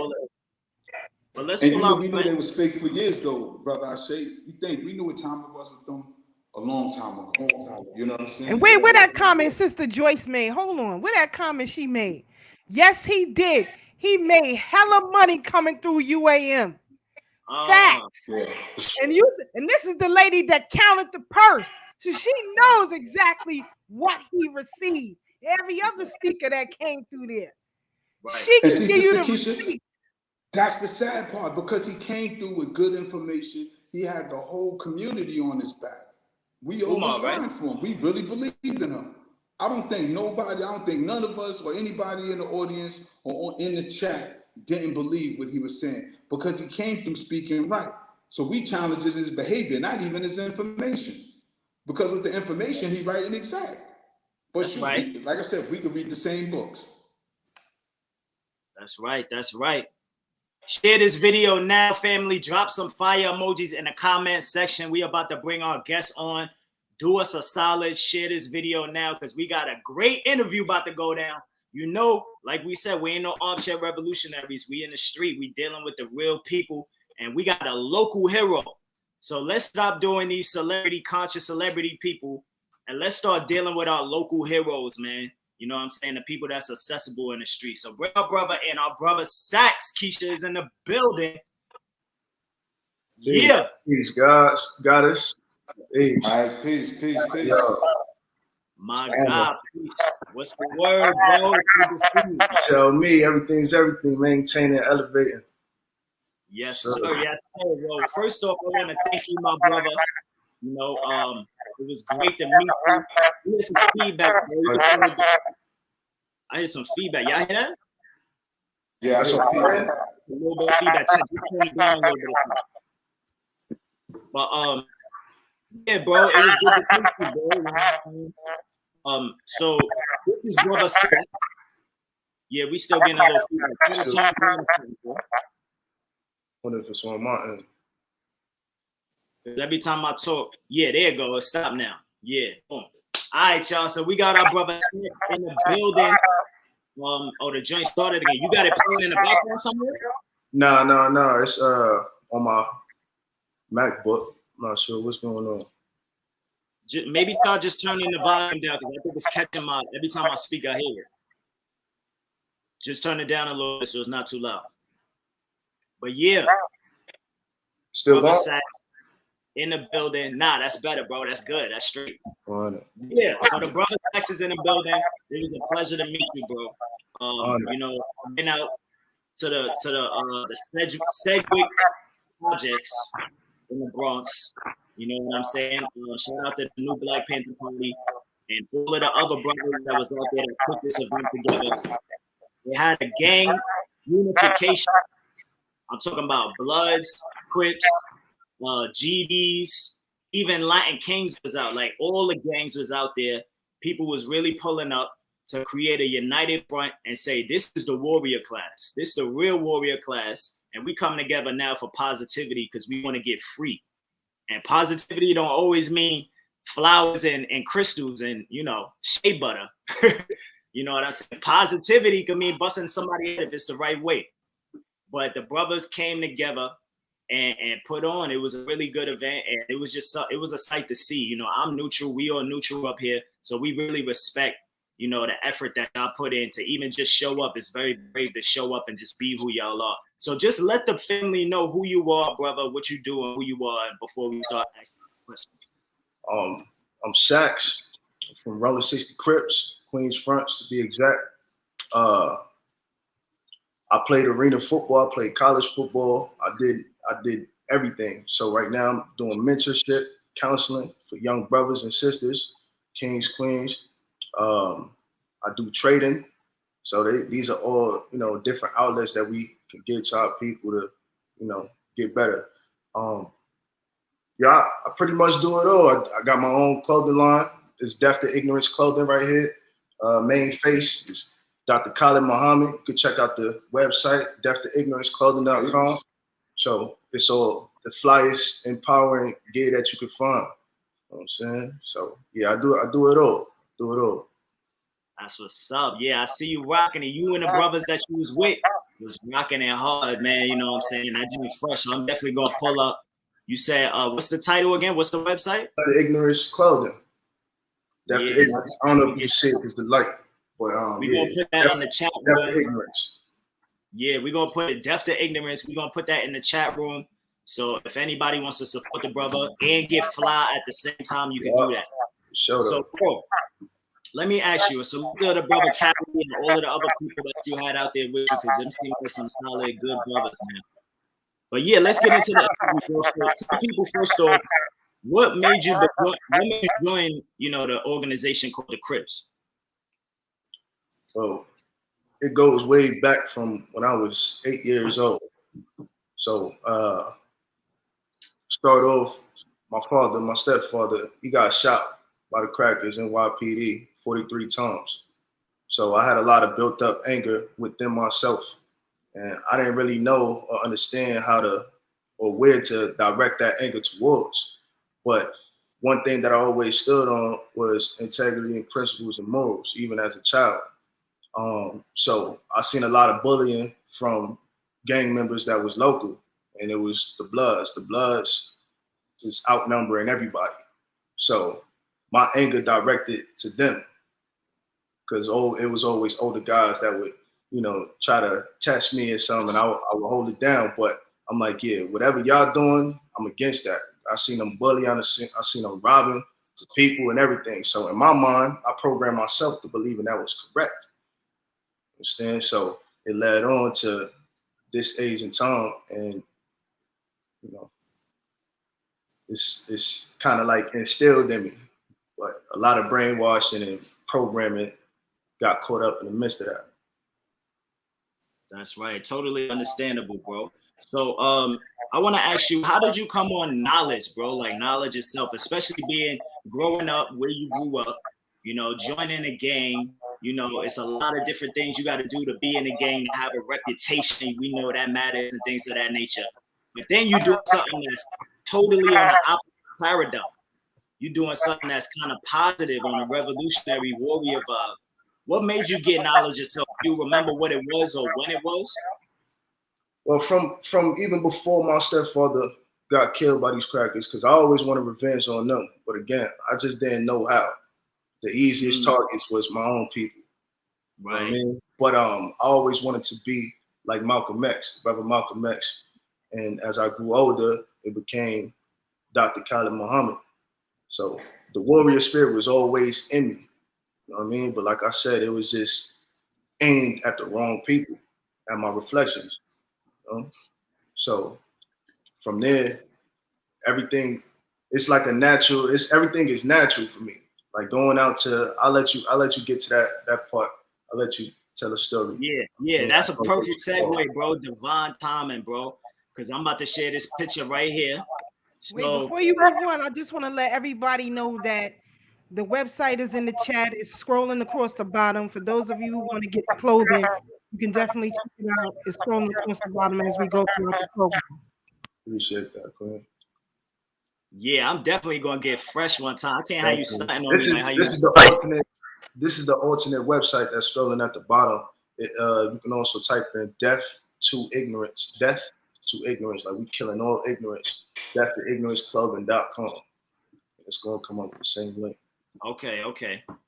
So the brother Saccz, as well as his other, you know, members of the Crip organization that he rose with, they're really popular because not only just being solid people in the work that they do, or even in the street putting in the work that they did before, but they became popularized more recently on a positive level because of this sister, because of the work that they did with this sister right here. So this sister her name is Jennifer McLeggan. She is a resident of Long Island, and basically she moved to Long. She's a single mother, beautiful Black woman right there. Her story was in the news. It was very popular, shared all over social media and the newspapers, websites, and everything, because she went to Long Island with her child, single mother, moved to a predominantly white neighborhood, and for years and years and years, she was harassed by racist devils. And you know what I'm talking about when I say devil, these white people. She was harassed by them. I think they had BB guns surrounding the property, shooting the property. They would throw feces, dead animals, all kind of crazy, the craziest, wickedest things that you know these devils for. They was doing to her house to try to intimidate her to move. You know, I think it even went as far as Donald Trump or somebody had posted about it and said that was what the tactics that they used to use in the 50s and 60s. We ain't shouting out no goddamn Trump. He just saying a statement. He ain't saying that he against it. But anyway, people was talking about it because we know this is a story very familiar where these white devils, they don't want us to live in their neighborhood. So they use these tactics to try to intimidate us to get us out of the community. So what the sister did, and you can see the picture in the background, she actually wrote, well, before I even get to that, she went to the police for a very long time. I think they said she called the police like 50 times or maybe even more than that and reported the neighbors and the people that was doing it. But the police kept telling her, we can't do anything to help you until they hurt you. If they hurt you, then they commit a crime.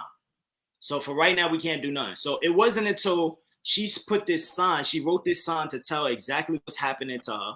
And she wrote it on the door and put it on the windows of a house. So people started seeing it. It went viral. It went online. People came out, started protesting, all of that stuff. It wasn't until then that the police started trying to pick up and say, oh, we can look into it now.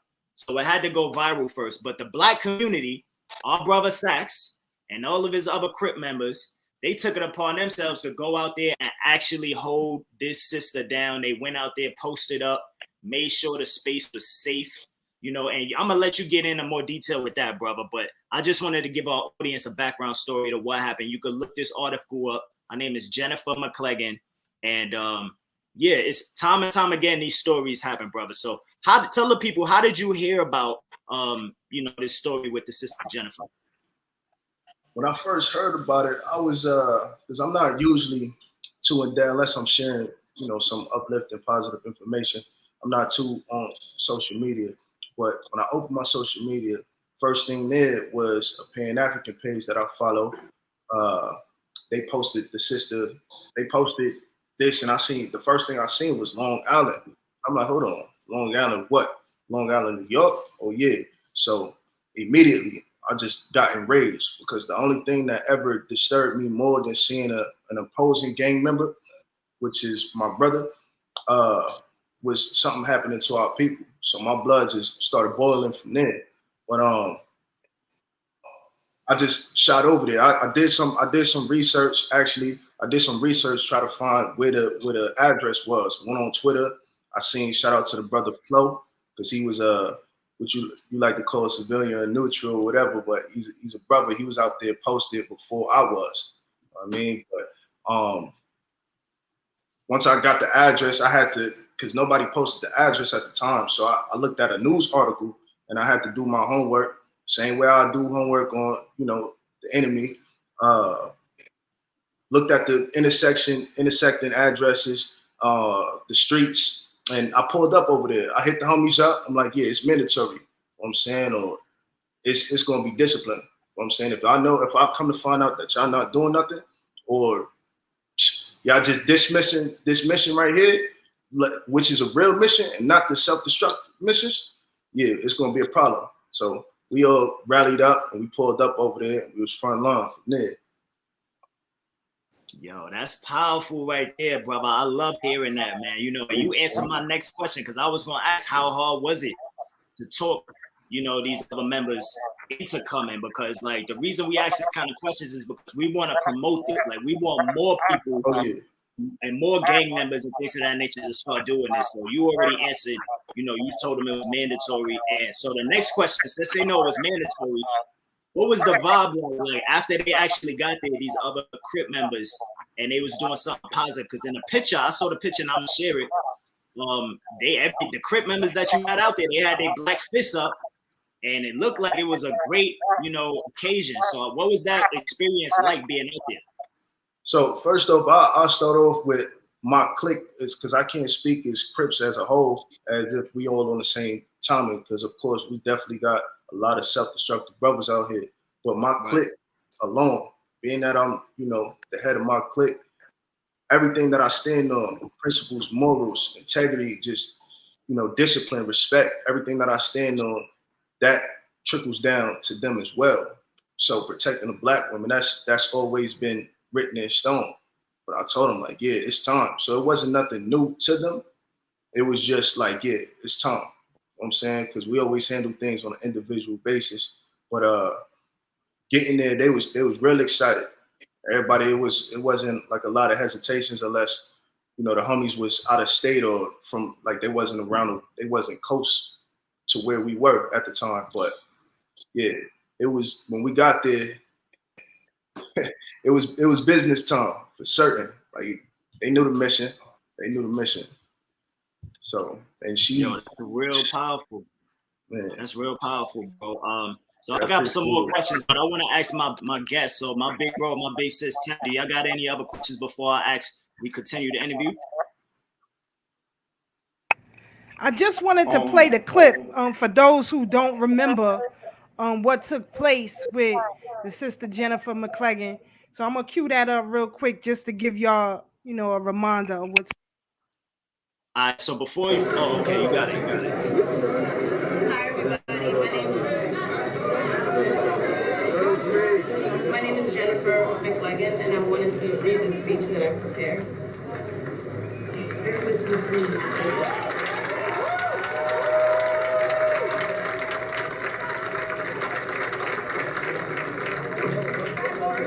First, I would like to thank God for giving me the strength and courage to endure this nightmare that I have been living through. Secondly, I would like to thank all of you for coming out here and showing your support.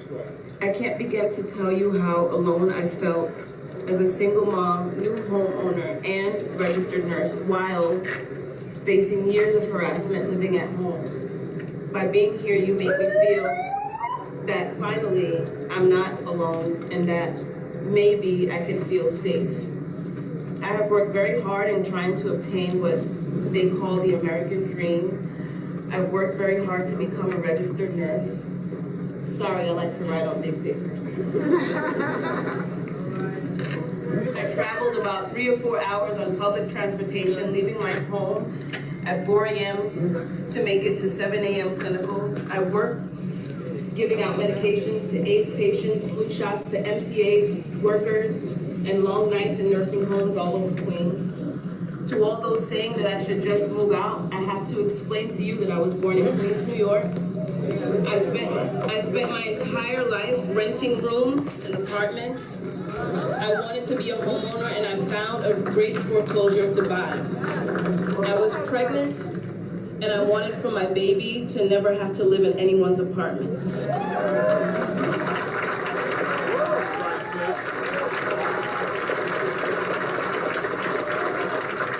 I believe God gave me my house. God wanted for me to be here. My dreams quickly became a nightmare when I moved into my house. I was still pregnant and nesting, women know about that, and working, scared and worried about how I would do all of this on my own. Sorry if I get emotional.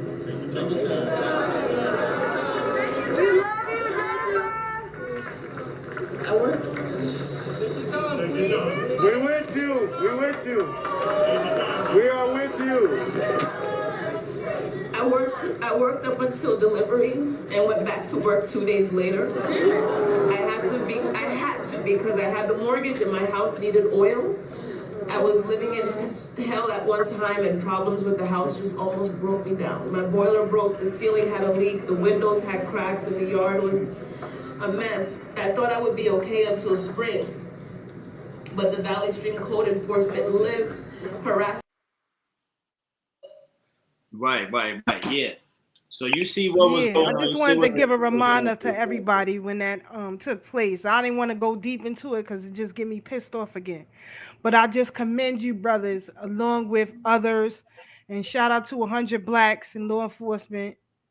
The history hitman and the crew was already out there. Shout out to Brother Leia, because that's where I actually got the video from. He was the first one to post it, and when Leia posted it, I snatched it down. And definitely shout out to Il Flo. That's our brother from another mother for real. But, it's just commendable when you talk about how the black man ain't doing this and the black man ain't here for that. And these dudes in the street is this and these dudes in the street is that. Shenanigans. You can't throw blanket dirt on everybody and think we all gonna come out smelling good. You can't do that. So I just wanted to say, kudos to you guys for doing that, for being on the job when need be. And if no other sister tell you that, I thank you. I appreciate that, Quinn. Definitely. That's what's up. So yeah, so the next question I got for you, bro, is when y'all pulled up, right, what was the response like from the people in that community, like these devils or whoever lived out there? How was y'all received? Was it like fight back? Was it giving you dirty looks? Like, what was the energy like with the people the other people going? Because Valley Stream is predominantly white. So what did that feel like? First thing first, I'm not sure where a lot of those people in that crowd was, like protecting or was. Understand? So I'm not sure what their true motives was. Not to knock anybody. Maybe they just don't have that type of warrior spirit, that we may have. But when we pulled up there, it wasn't that many people out there. It was a few, but it wasn't that. It was nowhere near that. Not even 25%. So first off, the sister, she didn't even want to come out of her house. So I seen her kind of crack cracking open the door to speak to the people. So that's how petrified she was. She was basically because they was armed. It was armed, like with real guns, not only BB guns. They had real guns too. So she didn't even want to really open her door too much. People was coming up. So I came through, part of myself, passed everybody up, said, listen, Queen, like, we really hear what you want us to do, because it's about to go down right now. You just get a word, you know, out of respect for her. You know what I mean? You know, you gotta have her permission, you feel what I'm saying? But she was just like crying. I introduced myself and she started crying, oh my gosh. And then she felt so safe that she actually came all the way out her house, all the way to the street and stood with us and was talking to us. You know what I'm saying? So, and everybody was kind of like, wow, astounded, because she was hiding in her house the whole time. She didn't even feel safe inside her own crib. You know what I mean? So when we came there, because I even after the homies took off, I was coming in on the late nights totally by myself, understand? And nobody, not one cracker came out. Like I ain't seen not one light turn on, nothing. You know what I'm saying? And the news that I got probably like 2 weeks after is they went out of town. It was all types of things, but it was nothing. No dirty looks, nothing. I was parked up, sitting out there. Flo was out there, my brother, because we definitely stayed in contact, took different shifts, you know. But they wasn't outside. They seen us though, for sure. That's what's up, man. And you know, the imagery and not the imagery, but the symbolism of that, as well as the real action, says a lot, you know. And that's what you and me was talking about when we first kicked it, you know, about I was talking about like coming through with the cameras for certain things and not having the cameras for other things. But you was kicking it to me how certain times it's a place for that, certain times it's not, you know. So the symbolism behind what y'all did, you know what I'm saying, it really resonated, you know. And what we doing on this platform is we really want to bring, like I said earlier, local heroes together from all walks of life, you know, real people, because that's what we about. We want real action and real change. So when I saw you, I'm like, yo, I had to approach you, even if it's not on this, we got to do some kind of work together, you know what I'm saying? Because when you see real people that's not afraid to fight for their freedom, we got to connect. So, bro, I wanted to ask you too, you Haitian, right? Are you Haitian? Oh, your mic cut off. Hold on. You said my brother? Yeah, he's good now. He's good to go. Go ahead. No, I'm not Haitian, brother. Oh, I thought you was Haitian. Okay, cool. Because we just had the Bois Caiman ceremony the other day, which was the ceremony that Boukman Dati and Cecile Fatima.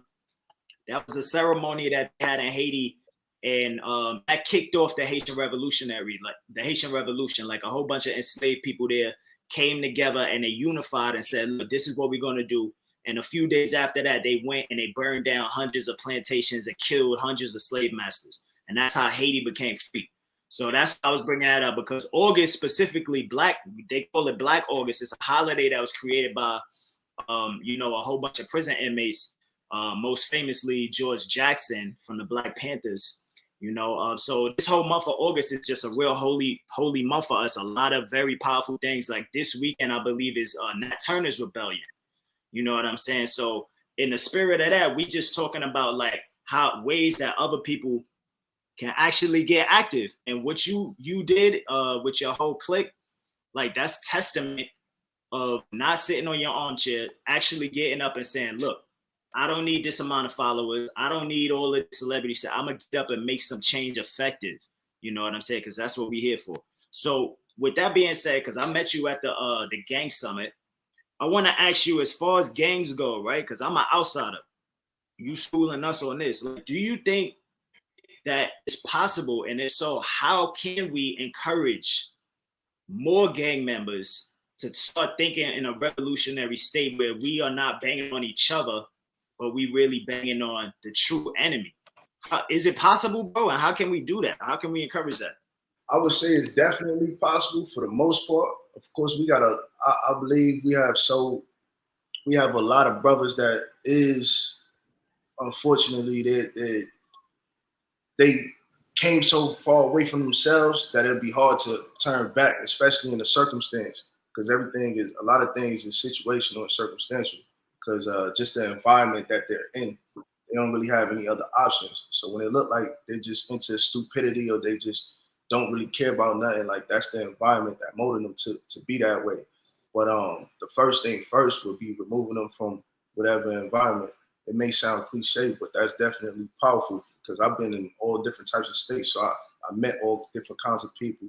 I have so many experiences that they, it's just, it amazed them when I speak to them about it. So that's first thing first, and just giving them opportunity to do something different. But I would say it's definitely possible. It's definitely possible to reform brothers, and because a lot of our brothers, they actually care. They do care deep down, and that's like an insider that our people wouldn't really see. But our homies care for certain. I mean, it just takes a right leader, because a lot of them, we got false big homies. We got false big homies out here telling them, yo, slang and bang and just do this social media flaunting shit. Pardon my language, but I get real passionate about talking about it. That's why I'm really trying to limit my language. You know what I mean? But I get real passionate because it's misleading the youth. And at this point, it's not even misleading only the youth, misleading grown men, grown behind men. You know what I'm saying? And it's sickening right now. But I would say it's all up to the respectable and the reputable leaders to step and make that difference. Like me, for myself, like I'm like, yo, I gotta be that change I want to see, because ain't nobody gonna do it. That's how we gotta think. Ain't nobody gonna do this. You know what I'm saying? Even on some singular situations, I see things happen and I'm like, yo, I would see a person just walk past a person that's kind of like on the ground hurting. 2 weeks ago, I had a sister, elder sister. She was posted not too far away from my crib. I'm making a quick run, and she was having I seen her linked over with another sister, and I'm like, nah, that don't look right. So I double back. I see all these people passing them, and next thing you know, I'm like, hey sis, y'all good? And she's like, no. I'm like, what's going on? Oh, she's having a seizure right now. She's having a stroke and a seizure. I said, what? I said, so I carried her up. I carried her in my own arms, and I put her in my car, and I took her to the hospital. You know what I'm saying? But it's so many people that walk past and just seen that. So we have to be that change that we want to see. If we want Brother Saccz, real quick, I need you to break down the acronym of Crip and what Cripping means, because a lot of times it's been given a negative connotation, like you said, false big homies and things like that. And people don't understand the roots of Cripping and the importance, because you really live in the lifestyle of Cripping. Because since people gave it a negative connotation, explain to the folks what Crip means. Community revolution and progress. I call myself a community revolutionary. Community revolution and progress. Revolution means complete constructive change. So we changing 360. Changing everything around, everything you got to change, grow, evolve. So that's Cripping, making a difference, a positive difference, not a negative. You know what I mean, and it's funny because everybody want to be gangster, but the biggest gangsters, they took care of their people. You know what I'm saying, y'all want to be Don Corleone, they took care of their Italian people though. So we got. Let me ask you. You were Rolling 60s, right? Is this any connection with the LA Rolling 60s? Or is this a different faction? Well, in connection as far as the situation that presented, or just in my connection with your connection, just said, is it connected? Yeah, definitely. That's home right there. That's my second home. I actually live out there too. That's my second home. So I'm back and forth with it. Okay. Yeah, because I was just in Cali, kicking it with the OGs out there. MCA, from Compton's Most Wanted, because he Crip, and also with Mark James, who's Blood, who's with Suge, and I was asking them the politics. And to the question I asked you, and I'm glad you on board like them, because what they were explaining to me is that in Cali, the OGs respect the truce that was in place since 1992. And it's only the younger brothers who are set tripping now. And sometimes they don't even trip with Crip on blood. Sometimes it's Crip on Crip, but that's with the younger people. You know what I'm saying? So what's some of the things you think could be done to really change the mindset? Like if you had it your way, what would you give the YGs to, like, yo, this is what we doing, this is where we need to go? Like I mentioned, the first thing I would give them is opportunity. I mean, a lot of people is getting money now, but they don't have that, they lack education. But my first thing, me personally, I'm big on knowledge of self. Because if you don't know yourself, you don't know where you're going. You know what I'm saying? Your moms didn't raise you to be young, you know, whatever the crazy names that they can get from their hood. Your moms didn't raise you to be that way. I mean, the God within yourself, then you not, you know what I'm saying? You're not that. So we so far away from ourselves, I give them knowledge of self first. Because a lot of brothers that I spoke to, whether in LA, Baltimore, wherever, because I've been in every state in between Los Angeles and, you know, California and New York. Every time I give them a little bit of knowledge of self, it's like, man, it's a whole new world to them.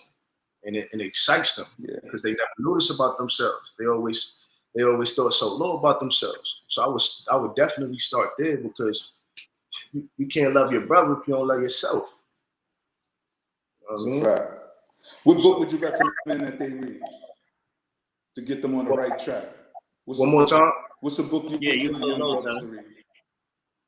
I got the volume a little low, so I missed that.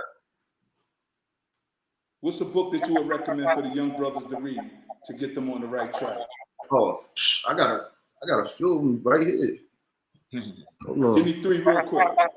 Oh, 3? I mean, I'll show you a whole stack. You know what I'm saying?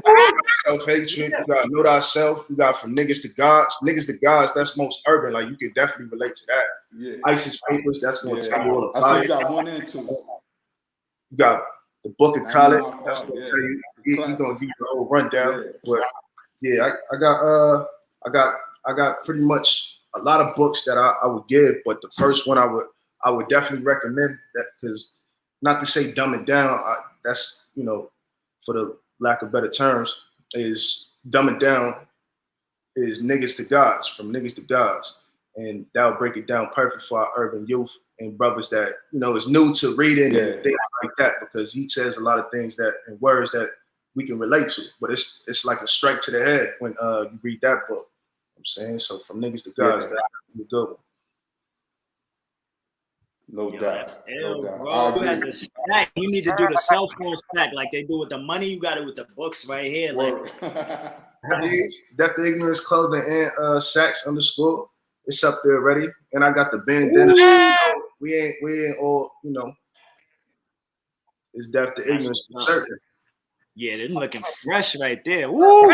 Appreciate that, King. Got the black joint. I'm feeling the black joint. I gotta come on Goonie Demon time. Oh yeah, with the all black. Yeah, we can customize it. Just shoot me, whoever's interested, shoot me an email for the color schemes, because I'm always creating new ideas and different uplifting pieces. So that's what's up. And I definitely revolution and progress on the arm too. So we just know that it ain't no negative cripping around here. We ain't self-destructive cripping. Not self-destructive.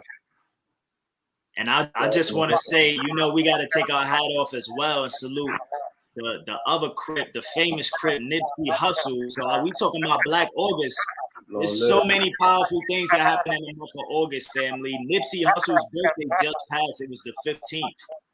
So the birth of this revolutionary Crip right here, Nipsey Hussle, was August 15th, just passed. So Black August is very powerful. It's a holy spiritual month, you know, for Black people. So make sure y'all pull up. We got an event coming up. It's totally free. We ain't scamming the people. We don't want no money.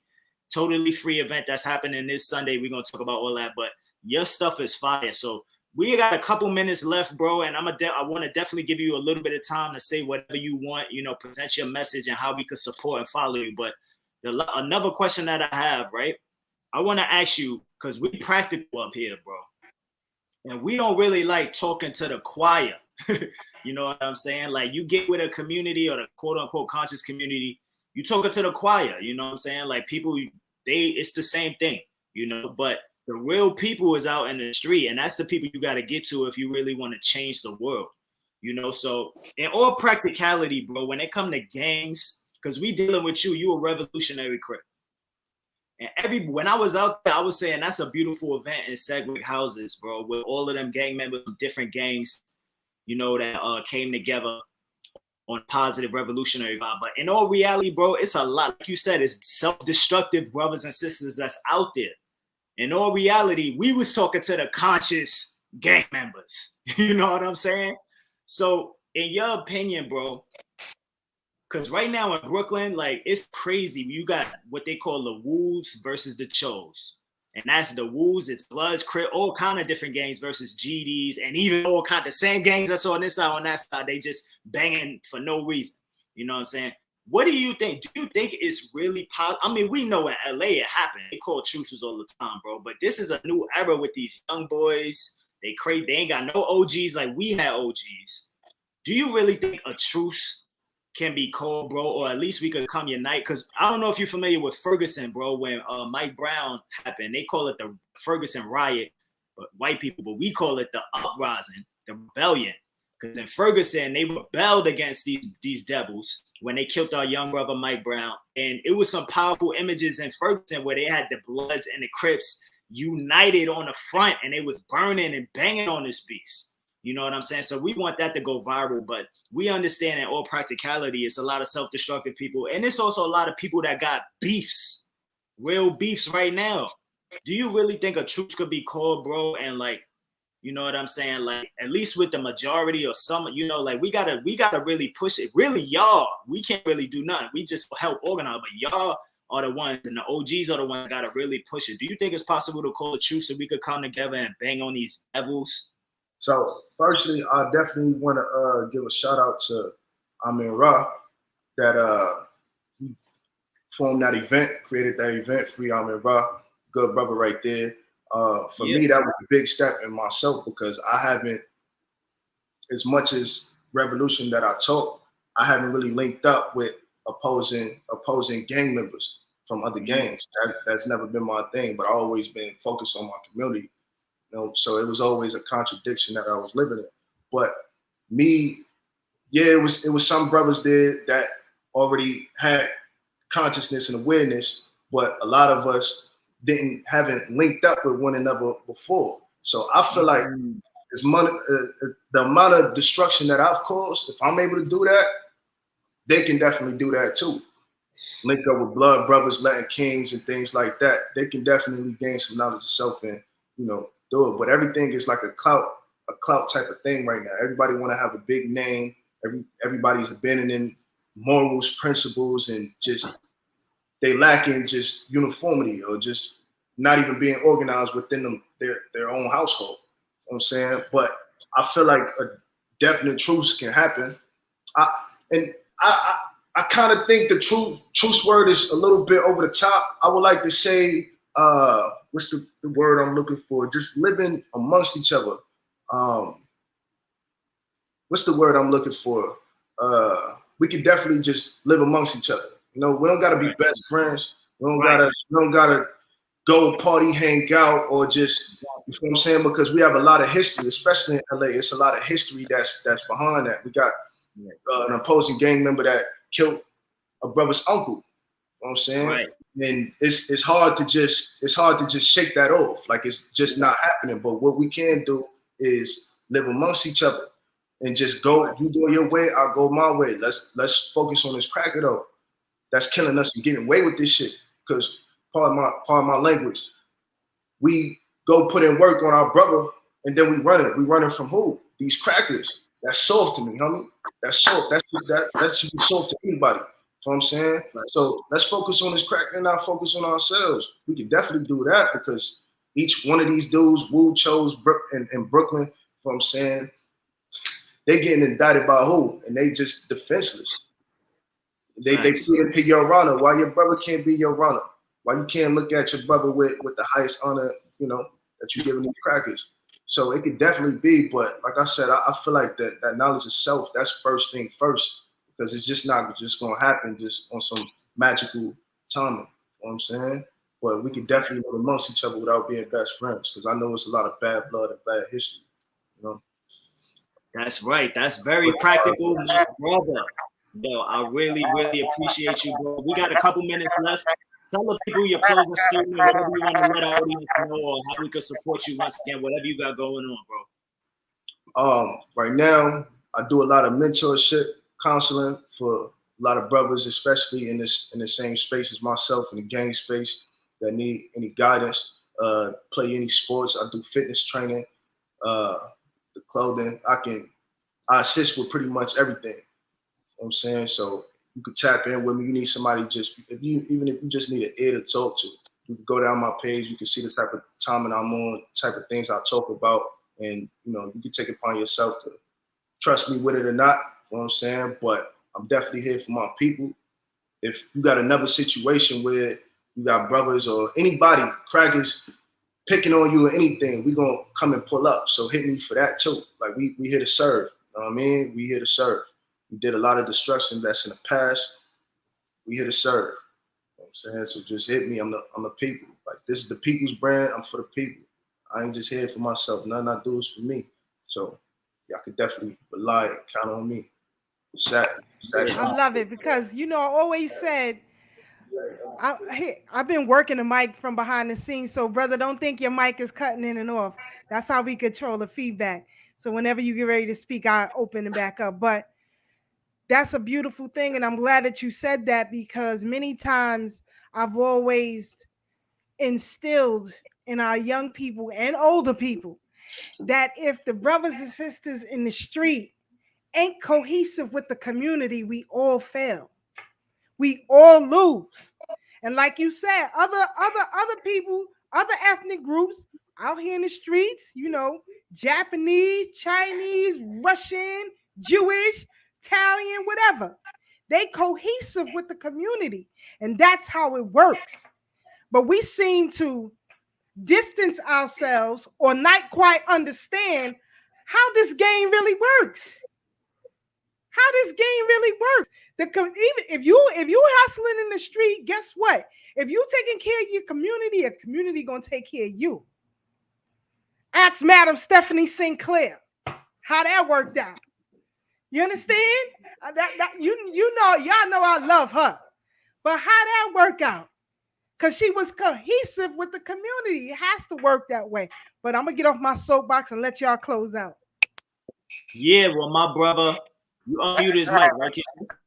Yeah. All right. So, my brother, I just want to say, just like that brand is for the people, this platform is for the people, bro. This is your platform, bro. Whenever you want, if you got anything going on, you could pull up, promote it right here. You know, we got a lot of solid Africans that's in the building, people that try to keep it thorough, people that's experienced, not no armchair revolutionaries. You could come pull up. Just let me know, reach out to me. And if it's anything going on in the street, organizing, whatever you need, bro, just reach out to me. I like what you're doing. I'm definitely going to support in any way that I can. But this is your platform. All three of us, I'm speaking for all three of us, bro. We definitely got to chop it up. You know what I'm saying? And break bread and build, bro, you know, because we really about activism. We really about getting active, like y'all say, getting active, but getting active for your people, bro. So I really respect you, and shout out to Cali and all the other Crip, bro, everybody in your crew, everybody that think like you, even from other gangs and all of that, everybody that's on this revolutionary mindset so we can get free. Stop banging on each other and let's bang on this enemy, this beast. So I appreciate you, my brother. Appreciate you. Definitely gonna keep in touch. Drop me a text, call me whenever you got something going on, bro. We'll talk, and I'm gonna hit you up. Definitely. Peace, King. All right, my bro. Peace. Yeah, there you have it. Yeah. The brother Saccz, man, that was an amazing interview. The brother, yo, that sound like something a movie should be made on right there, for real, yo. Like, they making all these movies about all these people. Now we got a brother right here, a local hero, an accessible person, not somebody that's on YouTube and online, and you can't see them unless they trying to get money from you. This a real local hero. You feel what I'm saying? So this the people we rock with on Thorough Black Talk, man. How y'all felt about that? I feel great right now. Yo, I'm Gucci. in fact of the matter is, this is something we've been talking about for the longest. This is something we've always represented. You know what I'm saying? We've always been honest about who we are. We from that element. You know what I'm saying? So we don't shun our brothers. In fact, Sister Keisha and myself, you know, on our former platform, we had an issue because we were trying to get the real Rick Ross on, and you know, we had a behind the scene powwows, and people didn't understand the necessity of having the real Rick Ross on. You know, so needless to say, that didn't happen. So Sister Keisha, maybe it's time we get the real Rick Ross back. You know what I'm saying? Because of course, people always give a negative connotations to brothers and sisters who's in street organizations without really understanding their experiences. Like the brother said, you know, he used to do negative and now he wants to give back. And I think that's many of our mindsets. You know what I'm saying? I'm from the streets, brother. I'll show you from the streets. Sister Keisha from Fort Greene. That tells it all right there. But the point of the matter is there is redemption within our people. You know what I'm saying? We need to give people room to grow. And that's why we're so hard on the quote unquote leaders that we're supposed to have, because they should know better. If you're going to put yourself in a position to lead the people, you should lead by example. And your example is your behavior, not your rhetoric. So salute to that brother, you know what I'm saying, organizing and galvanizing the young brothers to do what's necessary. That's why I had them break down the acronym Crip, because most people don't even know what Crip means. Like they don't know what blood means. You know, it's not all about fighting our people. It's actually about enhancing the community. But if you're not from that lifestyle, if you don't have that experience, you can't begin to understand that. So hopefully he scratched the surface and gave people a little glimpse and an insight of the necessity of having our brothers around. You know what I'm saying? So again, I applaud that brother, you know, because maybe next time they'll show up at one of these conscious events for one of these con men of the conning community. Not the conscious community, but the conning community. Because this is the year to start dealing with everybody. You know what I'm saying? And that's all I got to say with that. So to the audience, hopefully y'all were inspired by what y'all heard tonight. So now it's your turn to go out and inspire others. So y'all stay up, stay blessed, stay true. And remember, no matter how hard things may seem right now, it's always better days ahead. Brother, I shake it. Yeah. Man, that felt amazing right there, man. The brother really put things in a proper context and perspective when it comes to the front line. When we talking about history, throughout history with warriors, when we talk about all the battles we fought, whether we talking about Haiti or even here in America, Nat Turner, we talking about Africa, all of these battles that was wars that was engaged in with our enemy, it was done by the warrior class. It was done by people on the front line, not the what you want to call it, the intellectual class. I mean, some of the warriors was very intelligent as well, but it wasn't the bookworms and all of that. It was the warrior class, and I'm not putting nothing down on those people, because everybody got a position, everybody got a role to play. But I'm just saying, some of us tilt our nose up when you talk about gang members, or when you talk about people in the street. You know what I'm saying? Or people that might not be as conscious as you and they read as many books as you did. A lot of people in this fake conscious community turn their nose up. Well, we ain't like that up here, because we know we are those same people. We came from where they at. And it's just a matter of getting the information and making it wisdom, and then applying the information that makes you become Malcolm X from being a Detroit Red. You know what I'm saying? So we embrace all of our people. We know everybody got a position to play. And I definitely take my hat off and salute and respect that brother Saccz. Please make sure y'all go and follow him. I think it's Saccz, SACCZ _. That's his Instagram. He's on Facebook as well. But please make sure y'all go check out his website, buy some merch. Let's support this brother. He's doing real work. He pulled up to protect, physically put his life on the line and protect our sister in Long Island. The brother is organizing. Listen, family, this is what we do on here at Thorough Black Talk. So before we get up out of here, I just want to share this real quick. Of course, I got to let y'all know what's going down this Sunday. Make sure y'all pull up. This is going to be a very, very great event. Nicholas, Brooklyn, 1396 Fulton Street, Black August, not a celebration. Your brother Ashe SJ, brother Taz, sister Keisha will be in the building. This is a free event. Free event. Don't come with no shenanigans. Don't come with no nonsense because it's in Brooklyn. You already know what time it is and how we give it up. So that's a warning. I'm telling you one time. That's a warning. But hold up, Ashe. The event is free, but I just got to let the people know I am collecting donations because I'm buying the Empire State Building so we can have a community center and a school. So I'll be collecting donations at the door. Yeah, everybody get your Cash App and your PayPal out right now. That's right. $ get money, brother Tag. Nah, but real talk, it's a free event. It's no cover charge. Shout out to my sister Monique from Nicholas, Brooklyn. We definitely are honored to hold the space in there. This Sunday, August 22nd, 6 to 10 p.m. Solid African with Tad and Keisha, Swap and Party and all the other movements that we have. We are presenting to you Black August, not a celebration. Your brother Ashe SJ will be giving a presentation. We're going to be talking about all of the spiritual holidays. Matter of fact, not all, because there's so many, we couldn't even name it. But there's a lot of significant events that happen with Black people throughout history, whether we talk about the bad, where we got murdered by these devils, or we talk about the good, where we had rebellions and uprisings and freed ourselves, or we talking about the good as far as we just had Marcus Garvey birthday, we just had Nipsey Hussle birthday, we just had so many powerful things that happened. A lot of things happen in the month of August, family. So we're going to talk about that. We're also going to give you solutions and ideas of how you, I'm talking about you right there, how you can get active right now. Right now, family. So we're giving you practical solutions and ideas. Be solution-oriented, giving you things that you can do right in your community. Ain't no rocket science. Like you heard the brother Saccz came up. He deal with his community. That's what he deal with. You know what I'm saying? So right in your neighborhood, you could get active for Black people, not just for yourself, but for your race and your community and your family members. So we're going to give you ideas. Keisha's going to give an amazing presentation. She's going to speak on Black politics, what we could do with that. Tad is going to present. It's going to be a whole vibe. Please make sure y'all pull up.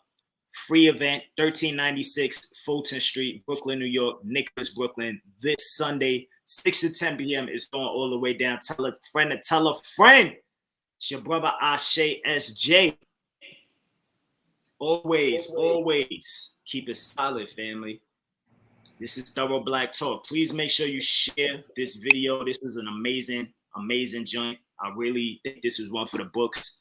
Share this video, DM it with a friend. It was a lot of information we shared. Please pull up the event. Always remember, the battlefield is where you stand.